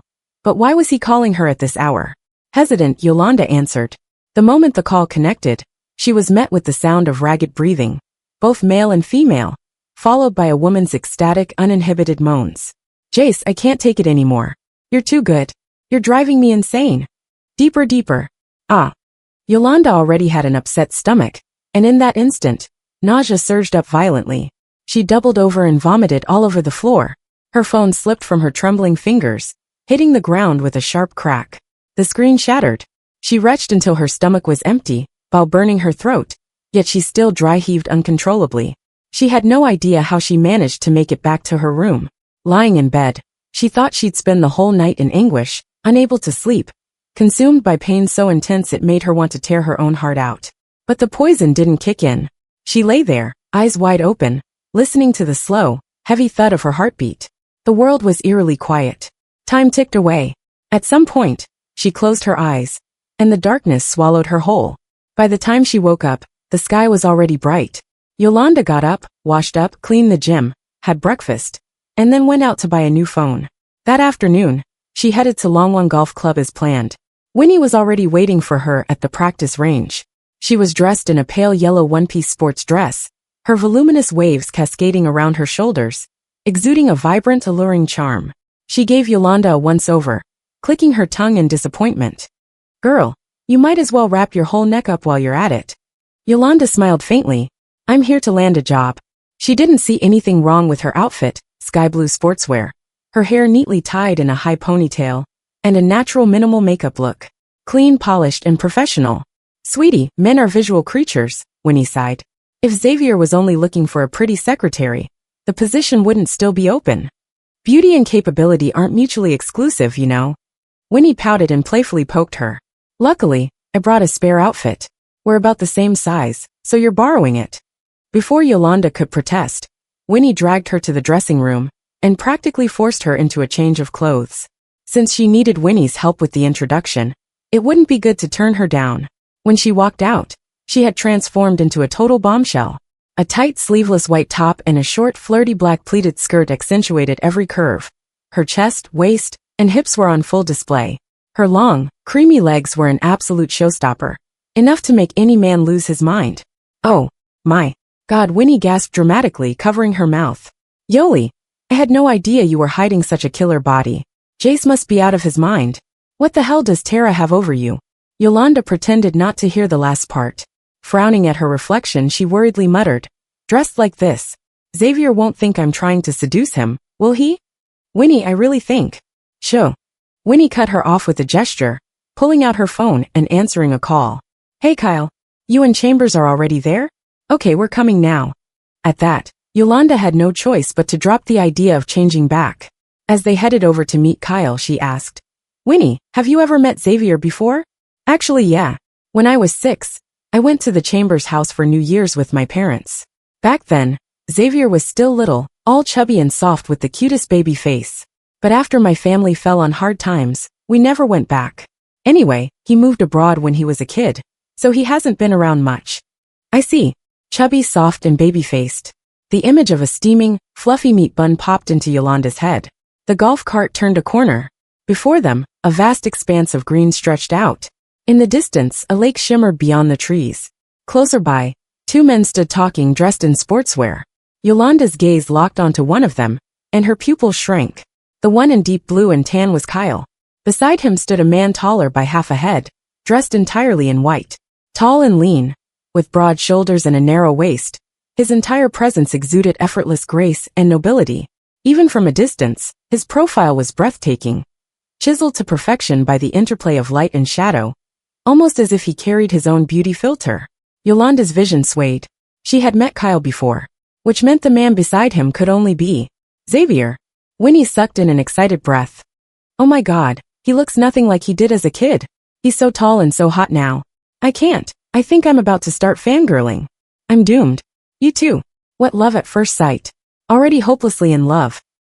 Yolanda's expression was nothing short of tragic. The golf cart came to a stop. The two men turned toward them. Kyle waved them over with a smile, his gaze lingering on Yolanda, filled with unmistakable admiration.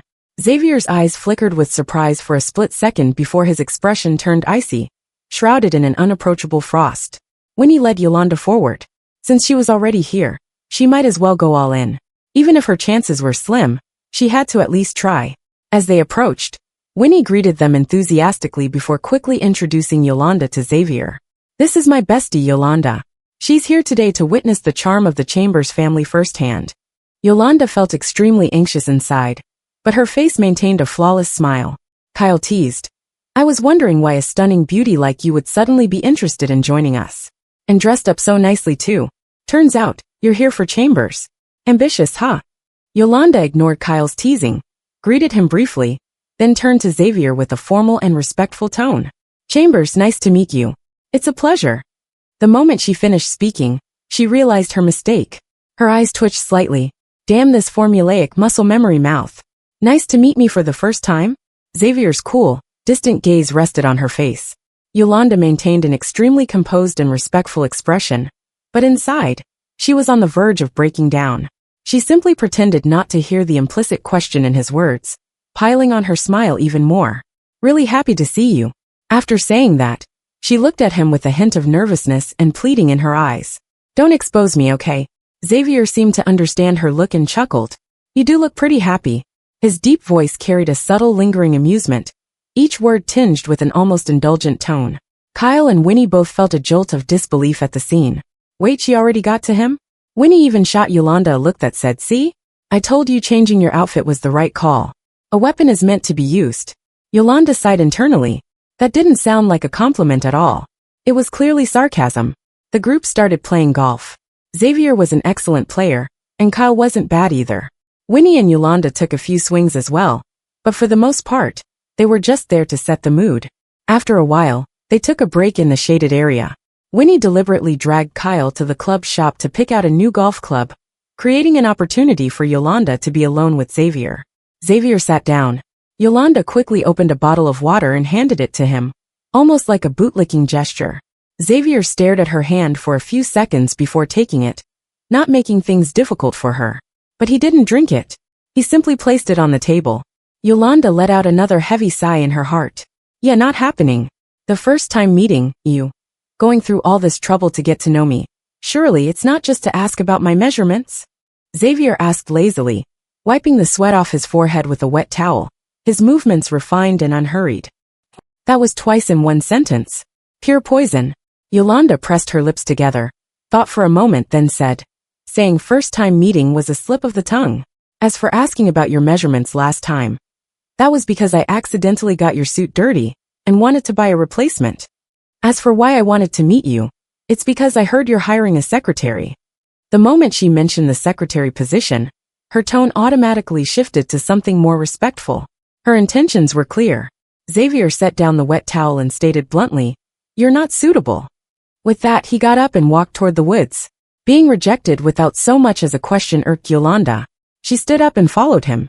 As they walked one after another toward the forest, on a nearby golf course, Jace and his clients passed by in a golf cart, with Tara in the mix. Jace's brows furrowed slightly as he stared at that slender, alluring figure. Jace, what are you looking at? Tara noticed his distraction and tugged on his sleeve. The trees along the path soon blocked his view, obscuring whatever was happening in that direction. Jace withdrew his gaze. Nothing. He looked ahead, his thoughts weighing heavily. Meanwhile, Yolanda had caught up. Xavier was standing by a tree, taking a phone call, while his little shadow followed closely behind. He glanced back at her. Yolanda noticed he was on the phone, and immediately stopped in her tracks, stepping back into a mushroom-shaped gazebo nearby. She rubbed her forehead, feeling like she had made a complete mess of things. Once Xavier finished his call, Yolanda walked over, half embarrassed and half trying to play it off. Chambers, you've got a sharp eye. I don't even know when to step back. You're right, I'm not suited to be your secretary. Sorry for the bother. You followed me all the way here just to prove you're not suitable? To tell me this? Xavier raised a brow. Yolanda had absolutely no way to counter him. She forced out an awkward laugh. Since there was no chance of getting the job, she decided to drop the act and be straightforward. Of course I came to fight for it. But I already left a bad impression on you before. And today, I've just made a fool of myself again. No matter how you look at it, I'm not getting in. I figured I might as well cut my losses early, without offending you. Xavier's expression remained indifferent. You think I rejected you because of those reasons? Yolanda frowned. If not, then why? You showed up dressed like this to apply for a secretary position. If I hired you, wouldn't that make it seem like I only care about appearances? He leaned down slightly, lowering his voice. Even if I was after looks, I wouldn't need to make it so obvious, would I? Yolanda's face turned bright red. From her cheeks to the tips of her ears, the flush was so deep it could drip blood. He was mocking her for thinking she could use her looks to land the job. And he couldn't be less interested. Yolanda didn't bother to explain herself. But at this point, she had no dignity left to stay any longer. Feeling humiliated, she quickly said, "Got it. Thanks for the lesson. I'll take my leave now. Goodbye." She didn't even wait for his response, and walked out of the forest in hurried steps. When Winnie and Kyle returned, they found Xavier alone, and immediately noticed something was off. "Where's Yoli?"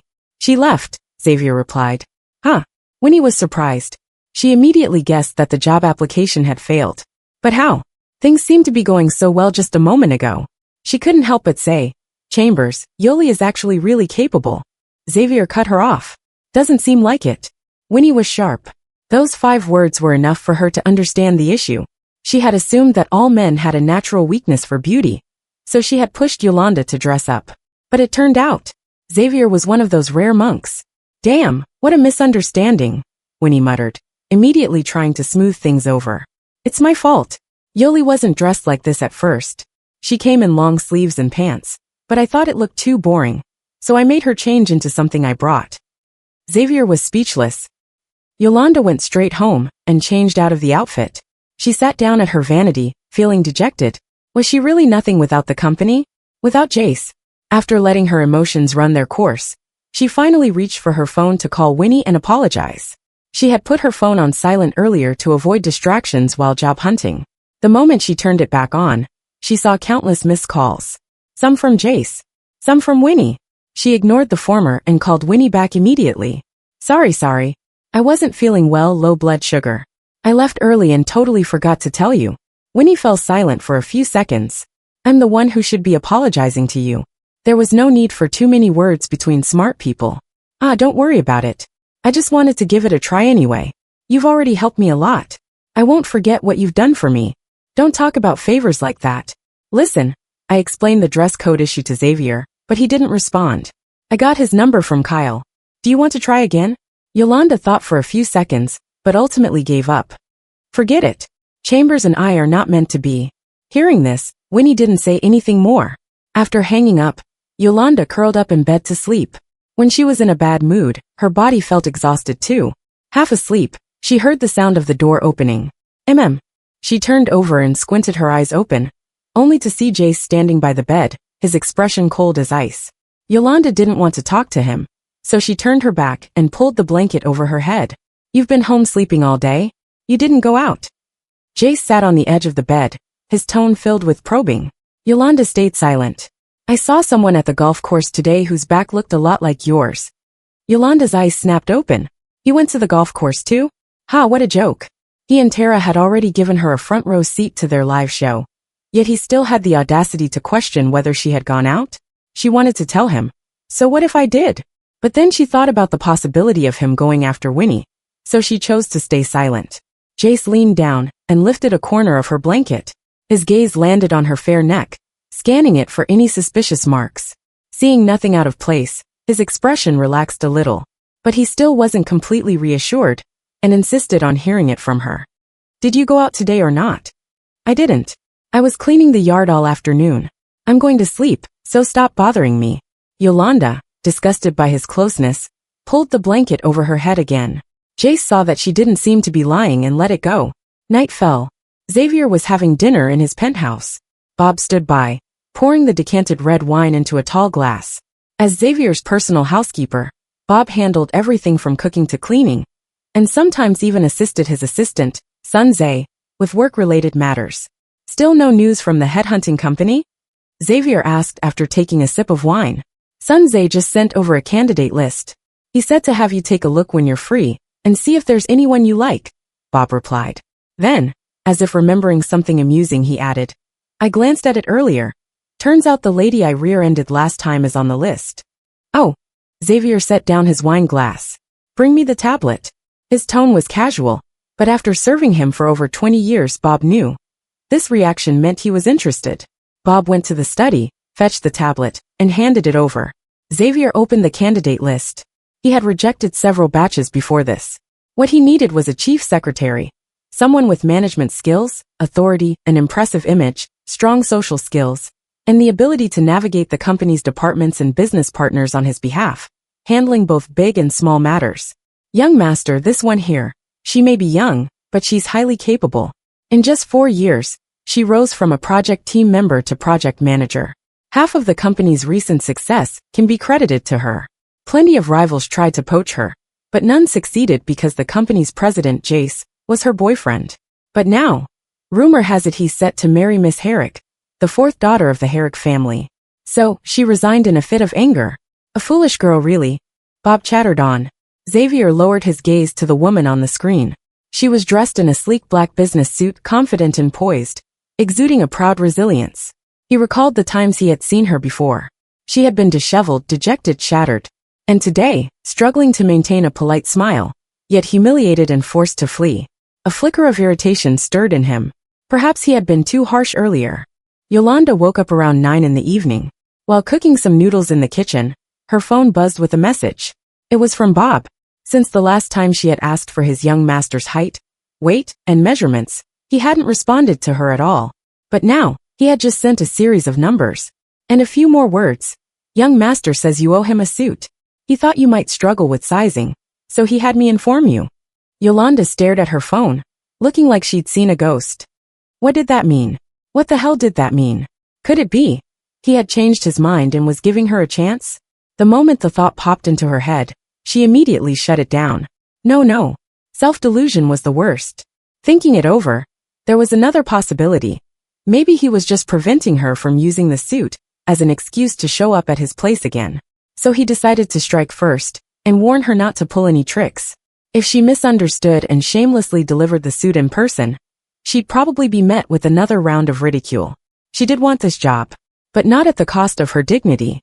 Cautiously, Yolanda replied, Got it. I've noted the measurements. I'll buy it as soon as possible and mail it to you.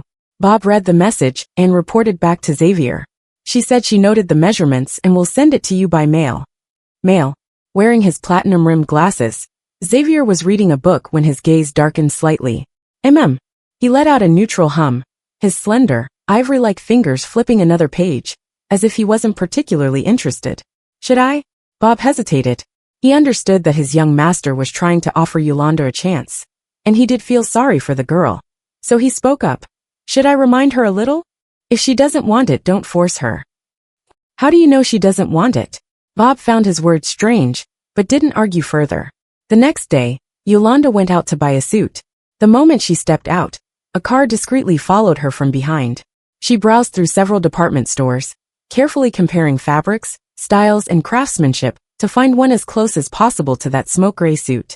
After 2 hours of searching, her legs were sore, but she still hadn't made a decision. It wasn't that gray suits were particularly rare, but that one of his looked like top-tier bespoke craftsmanship, unrivaled by any luxury brand. She sat on a bench outside, imagining the disdainful, noble look he would give when he received the suit. Whatever. It didn't matter if he liked it or not. After a short break, she decisively entered a shop she had just visited and picked out a similar gray suit in both color and material. When the store assistant handed her the clothes according to her size, she enviously remarked, Your husband has such a great figure. Is he a model? A model? Ha! Mr. Chambers would probably find this insulting. Yolanda took the bag and left the store, sending Bob a message asking for the shipping address. As she focused on typing, someone, who had been following her since she left, secretly took a photo and sent it to Jace. At that moment, Jace had just returned to his office after a meeting. The image of the figure he saw at the golf course yesterday kept lingering in his mind. It looked so much like Yolanda.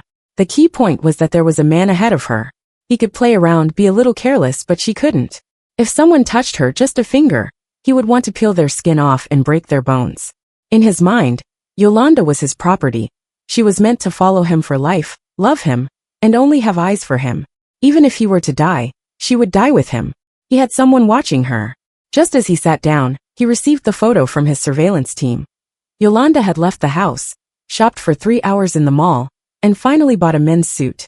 Jace's mood lifted, so she was buying him clothes. Looks like she had thought it over and wasn't sulking anymore. That's how it should be. Being his wife quietly was far better than anything else. Yolanda had planned to ship the suit once she left the mall, but after sending the message, it seemed to disappear into thin air. Unable to get a response, she had no choice but to bring the suit home. She casually tossed the bag onto the sofa in the living room and rushed upstairs to take a shower. In the afternoon, she continued packing the last bits of her stuff. 8 days left.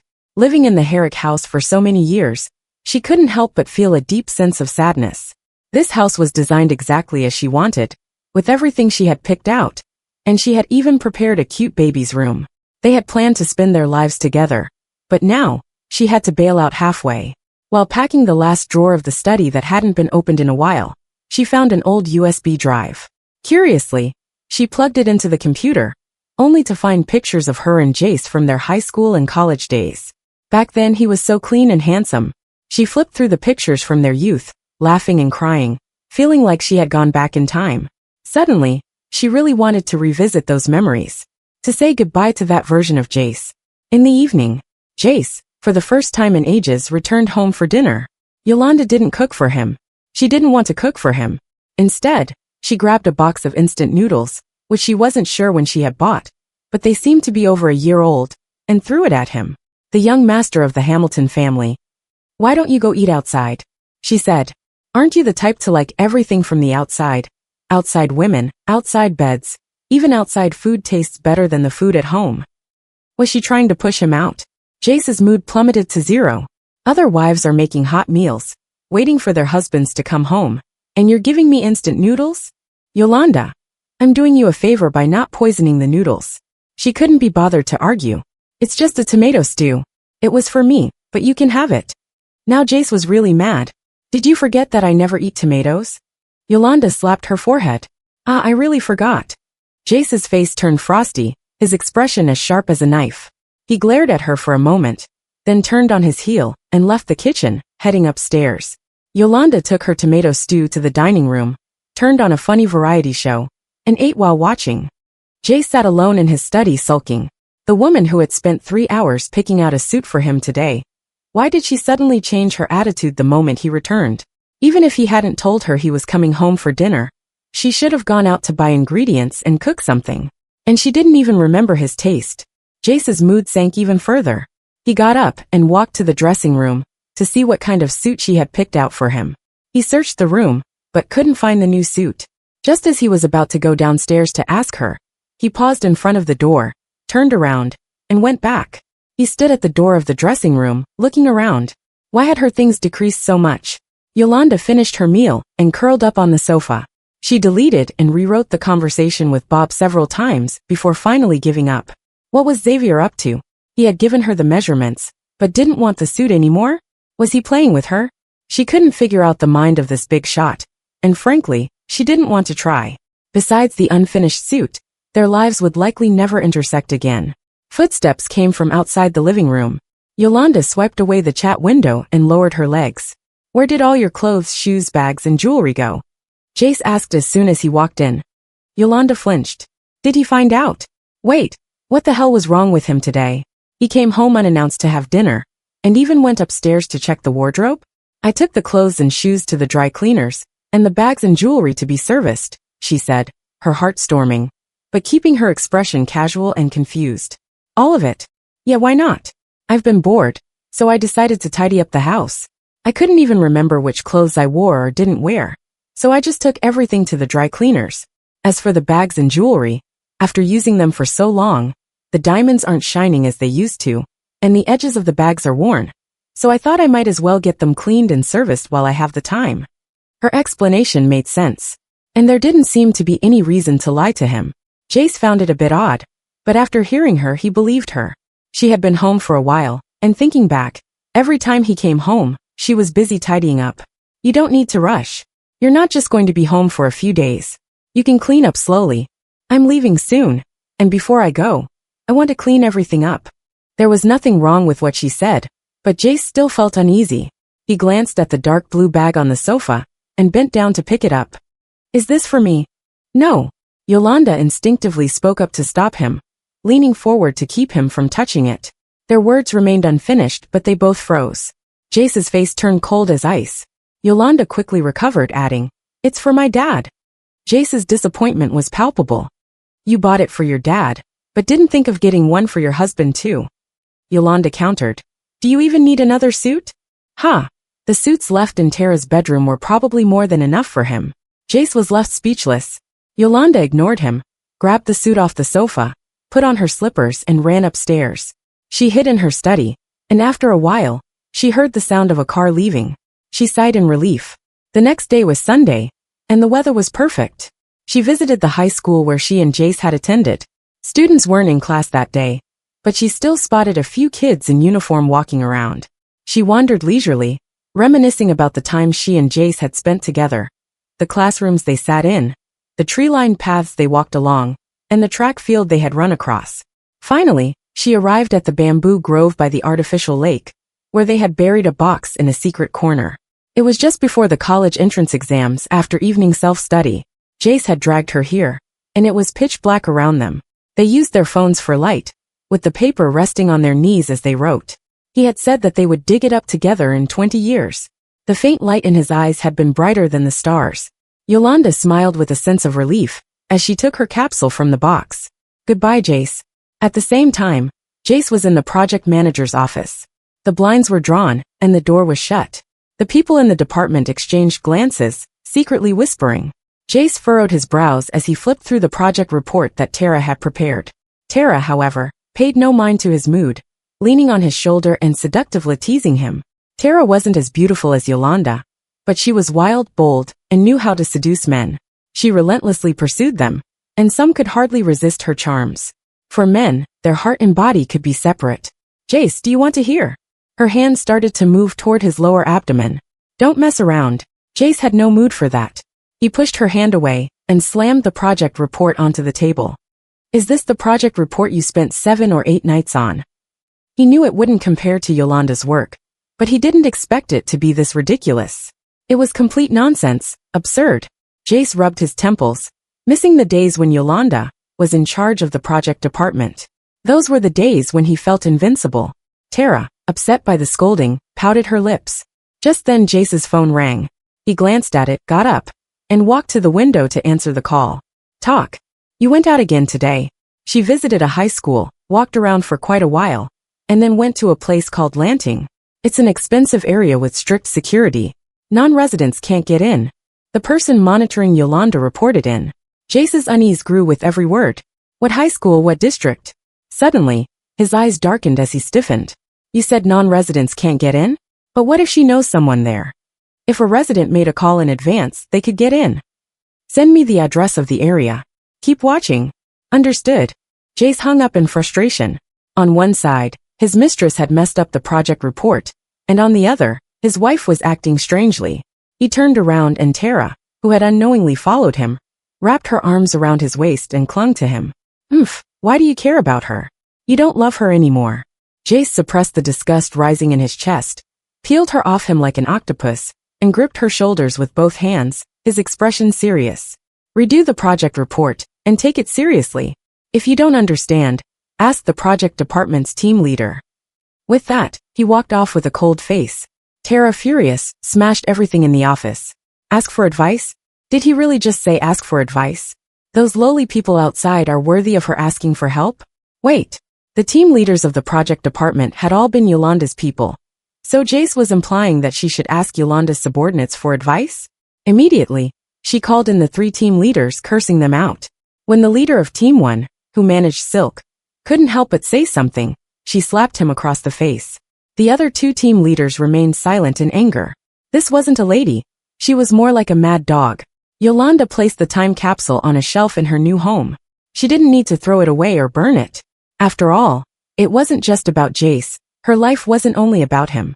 Her phone rang, and when she saw it was Jace calling, she wondered if he had sensed that their marriage was coming to an end and was now having a last glow. Yolanda didn't answer, nor did she hang up. A while later, when the call ended, she received a message. She rolled her eyes and opened it, but it wasn't from Jace. It was a message from Bob. Had the young master finally given new instructions? She opened the message. Bob replied, "On Friday, I'll accompany the young master to Hilton Hotels to meet a client. You could perhaps bring the suit." Yolanda, Her mind was filled with question marks. Was Xavier trying to meet her again? And at a hotel. A secluded hotel, where no one would hear anything, even if someone screamed or killed someone. What was Chambers' big shot trying to do? Yolanda didn't dare to make random guesses. It wasn't that she was scared, nor that she didn't want to go when the opportunity was right in front of her. She simply couldn't figure out Xavier's personality. She just wanted to focus on her career, and didn't want to get entangled in complicated matters. After thinking for a while, she decided to play it cool like him, and not respond immediately. In the garage downstairs, Bob sighed as he put his phone back into his pocket. Though it wasn't necessary to force anything, he still felt like the young master didn't think that way. He had also heard that Yolanda had proactively asked for a job, so there must have been some misunderstanding between them. That's why he took the liberty to act. Meeting in person would help them sort things out. But Yolanda was so stubborn. The Bentley drove out of the neighborhood, passing a Ferrari coming from the opposite direction. Jace parked the car at the roadside outside the neighborhood. With no response to his calls or texts, he felt like he was about to explode. Soon, a list of residents from the Lanting neighborhood that he had asked for arrived on his phone. What surprised him wasn't that Yolanda's name wasn't on the list, but that the top floor of the same building was Xavier's, the one from the Chambers family. He had heard about Xavier returning to the country. The Chambers family was a low-key but powerful dynasty, with very few members ever in the public eye. Jace and Xavier didn't run in the same circles, but they had met a few times at other people's parties when they were about 15 or 16. He had looked aloof like a white jade statue. Yolanda had secretly bought a house, and it was even on the floor above Xavier's. Could these two things be related? Was it a coincidence? He couldn't help but recall the scene at the golf course. 2 hours later, Yolanda drove out of the neighborhood. When she saw the familiar Ferrari parked by the roadside, she slammed on the brakes. Jace was smoking, the white smoke swirling around his sharp brow, his expression terrifying. Yolanda's mind worked quickly. In the time it took to drive past, she had already come up with a plan.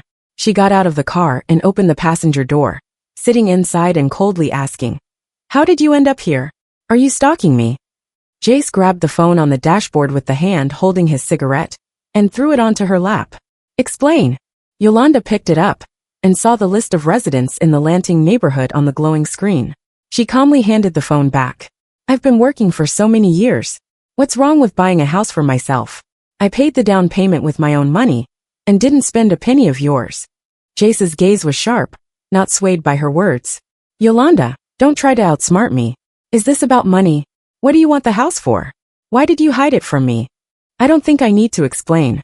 I just want a house that truly belongs to me, one with my name on it." "Is that too much to ask?" When the Hamilton family accused her of wanting their money, and forced her to sign a prenuptial agreement, Jace froze, then laughed in anger. "After all these years, have I ever been stingy with you? The jewelry and the set I gave you are worth more than a house." Yolanda didn't say anything. Jace took out his wallet, grabbed a handful of cards and threw them at her. "You like buying houses? Go ahead, buy as many as you want. Put your name on all of them. Buy until you're happy." Yolanda laughed. "Hamilton, you really are generous." Maybe she should just endure his betrayal for the sake of the money, and become a numb money-making machine. That didn't sound too bad after all. But she just couldn't accept that her life would become a numb deadlock. Yolanda picked up the wallet that had fallen on the floor, and carefully returned each card to its place. "I won't buy it for now. When I want to buy something, I'll ask you for the money." She placed the wallet on his lap, and as she tried to pull her hand back, Jace pressed her hand down, turning to look at her. "Have you stopped trusting me? Did he just notice that?" Yolanda found this man both despicable and oddly endearing. She smiled, her expression bright. What's there to trust or not trust? As long as you're happy. She withdrew her hand. At that moment, her phone rang. Yolanda froze for a moment. Could it be that she hadn't replied to Bob's message? And now he was calling? Jace noticed her brief tension, and his gaze sharpened again. You ignore my calls, but you won't answer others? Yolanda reluctantly took out her phone. The screen displayed Hamilton Mrs. His mother. Jace's eyes softened when he saw it was his mother calling. Pick up. Yolanda guessed that it had been a few days, and her mother-in-law probably feared she might back out. So now she was calling to pressure her. She answered the call. I'm with your son. Do you want to speak to him first? The mention of Jace made Hamilton Mrs. swallow the words she had been about to say. No need. I just wanted to check if you still wanted the bag you liked last time. Yes, I do. My bags are all being serviced, so I'm actually in need of a new one. Okay, you can come pick it up. Thanks. The conversation ended with a few casual words. Jace eyed her suspiciously. When did you two get along so well? Yolanda replied. Isn't that a good thing? Do you want me to have a huge fight with your mom? She had a knack for using words to block him and blur the key issues. At this point, Jace's anger had subsided somewhat. When he showed her the list of property owners, he had paid close attention to her reaction. She hadn't even looked at Xavier's name. All her subsequent responses had been about him discovering her purchase of the property. Her living in the same building as Xavier was probably just a coincidence. She was merely throwing a tantrum and secretly doing things outside his control.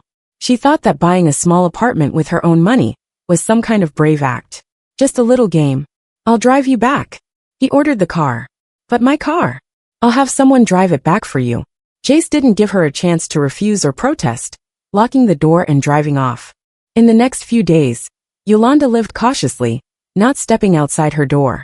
At the same time, she was mentally preparing for how Jace would react when he found out about the divorce. At first, he would definitely explode with rage. So she didn't plan to face his fury head-on. She decided to go on a trip and give him some real time to cool off. If all went as expected, he would eventually agree, especially since his beloved Candy would be demanding her rights as well. Since Yolanda was leaving quietly, without making a scene, he would probably welcome it. One more thing, Nina reminded her over the phone. Be careful with your mother-in-law. She's been making small moves, and I'm worried she might cause trouble. Don't worry. As long as I don't get the divorce certificate, she'll be worried I'll change my mind. She'll try to keep me steady, Yolanda said with confidence. Hamilton Mrs. had likely been out spreading rumors that she and Jace were separating, and that she was going to marry into the Herrick family. If she wanted to say that, she could say it aloud. That Friday afternoon, Yolanda had already booked her flight to Iceland when Hamilton Mrs. called again. 3 days had passed since their last conversation. Yolanda knew Hamilton Mrs. had something to say, but she didn't call her first. She answered the call. Hello, Mrs. Hamilton. We need to meet and finalize the agreement. This can be handled by your lawyer and my lawyer. Yolanda, you've gone from 100 million to 150 million. You're getting all picky about coming to finalize the agreement with me? You must come today. I'll be waiting for you at the Hilton. It's a quiet hotel, not easy to be disturbed. Hilton. Yolanda thought back to Bob's message. Xavier would also be at the Hilton today. Why was everyone going there? Hamilton Mrs. noticed her silence and coughed. 7 o'clock tonight. If you don't come, we'll still stick to the previous agreement of 100 million compensation. With that, she hung up without waiting for a response. Yolanda pulled the phone away from her ear, staring at the screen deep in thought. She remembered Nina's warning. Was Hamilton Mrs. really going to stir up trouble in these final days? Her relationship with Hamilton Mrs. had always been cold. From the beginning, the woman had looked down on her family's status, actively obstructing their relationship when they were dating, forbidding her from moving into the Hamilton family's house during their marriage. And even during holidays, they only exchanged cold words with sarcastic remarks. Other than that, she hadn't done much else. Now she wanted to meet her again, likely to pressure her further. Yolanda had already practically broadcasted her plans to marry into the Herrick family. Originally, Yolanda was still considering whether to go or not. After all, if she refused to go, Hamilton Mrs. couldn't do anything about it. However, an hour later, Bob sent another message. What do you think? What's your decision? Yolanda pressed her lips together. Why was this still being asked? If it weren't for the fact that it would be impolite, she would have just handed the suit directly to the property manager and asked him to pass it to Xavier since he lived right above her. After thinking it over, It still wouldn't be right to pretend she hadn't seen the message. Offending Xavier wouldn't do her any good. She decided to return the suit, and maybe see Hamilton as well. She replied to Bob's message. Okay, what time works for you? Bob quickly replied. 8 p.m. Yolanda did a quick makeup touch-up, and changed her clothes before heading to her parents' house.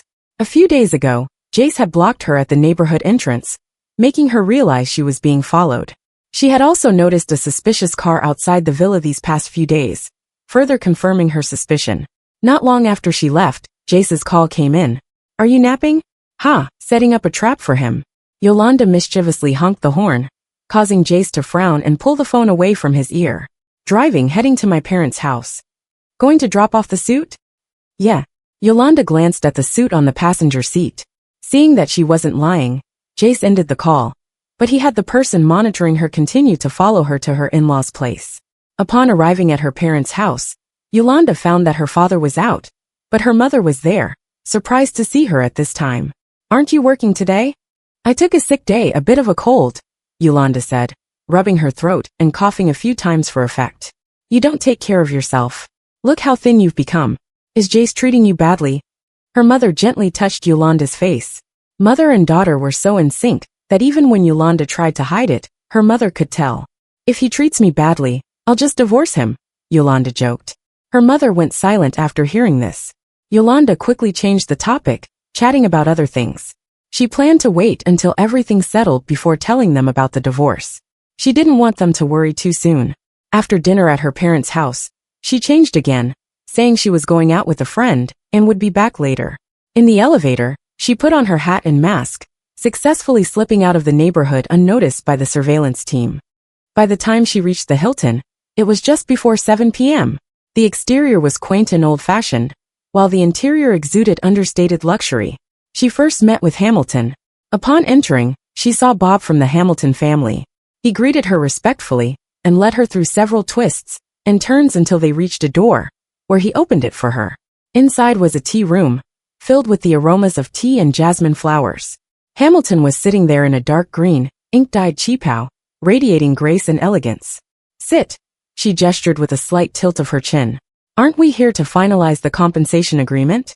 Where's the agreement? Yolanda cut straight to the point, not interested in playing along with the high society act. Why the rush? Let's have some tea first, we'll talk slowly. Yolanda raised an eyebrow in suspicion. She glanced at the tea before her, examining it closely. You didn't poison it, did you? Hamilton laughed lightly. If you're afraid it's poison, don't drink it. Yolanda pushed the cup slightly away. Seems better not to drink it. Hamilton rolled her eyes, clearly irritated. She was about to launch into another round of sarcasm, typical of someone from a humble background. Enough of the same old tired lines. Don't you ever get tired of saying them? If we're doing business, let's get on with it. No need for useless chatter. Yolanda bluntly interrupted. Hamilton's face turned green with anger. She pulled out a compensation agreement and slid it across the table. Sign it. Yolanda picked it up and started flipping through the pages. It was just about the compensation money. A single page was enough, yet it was drawn out into more than 10 pages filled with nonsense. It was as if they were trying to make her miss something important. After reading it, she calmly placed the agreement down. I'll need to discuss this with my lawyer. How about I give you an answer by tomorrow noon? If you have any issues, just tell me, I'll have it fixed. Can it just be fixed because you say so? How about I draft a new version? Not possible, it must be according to mine. Hamilton's expression turned cold. Yolanda leaned back leisurely. Didn't you just say it could be changed? Why the sudden insistence on sticking to your version? What's that about? Hamilton coldly replied. It means you must sign it before you leave. Yolanda didn't lose her temper. She pretended to think for a moment. All right, I'll step outside and give my lawyer a call. If she says it's fine, I'll sign it right away. She got up and took the agreement with her as she walked toward the door. The moment she stepped out, she turned and hurriedly left without a second glance. Her gut told her something was off. Those hidden clauses in the 10 pages made her feel uneasy. For example, one clause stated that if she had any improper relationship with another man before the divorce, the contract would be void. At first glance, it didn't seem too concerning, but the more she thought about it, the more disturbing it became. She didn't have any improper relationships, but such things could easily be fabricated. She had overestimated Hamilton's conscience. In the tea room, Hamilton took out her phone and made a call. She's left with the agreement. Tara, do you really have a way to help me save on this breakup fee? Don't worry, Auntie. I've got everything arranged. I'll make sure Hamilton's family won't lose a penny, and that she'll never dare to extort you again. That's wonderful, Tara. You really are capable. Now let's see what happens next. No problem, Auntie. Leave it to me. Both sides hung up. Hamilton felt a sense of relief and enjoyment as she sipped her tea, thinking about how tomorrow night, at the charity gala she was organizing, she'd confidently announce the upcoming alliance between the Hamilton and Herrick families. As for Yolanda, that little brat even though she didn't know what Tara had planned, it'd be good for her to suffer a little. Meanwhile, Tara, holding her phone, had a malicious glint in her eyes. Tonight would be Yolanda's last night.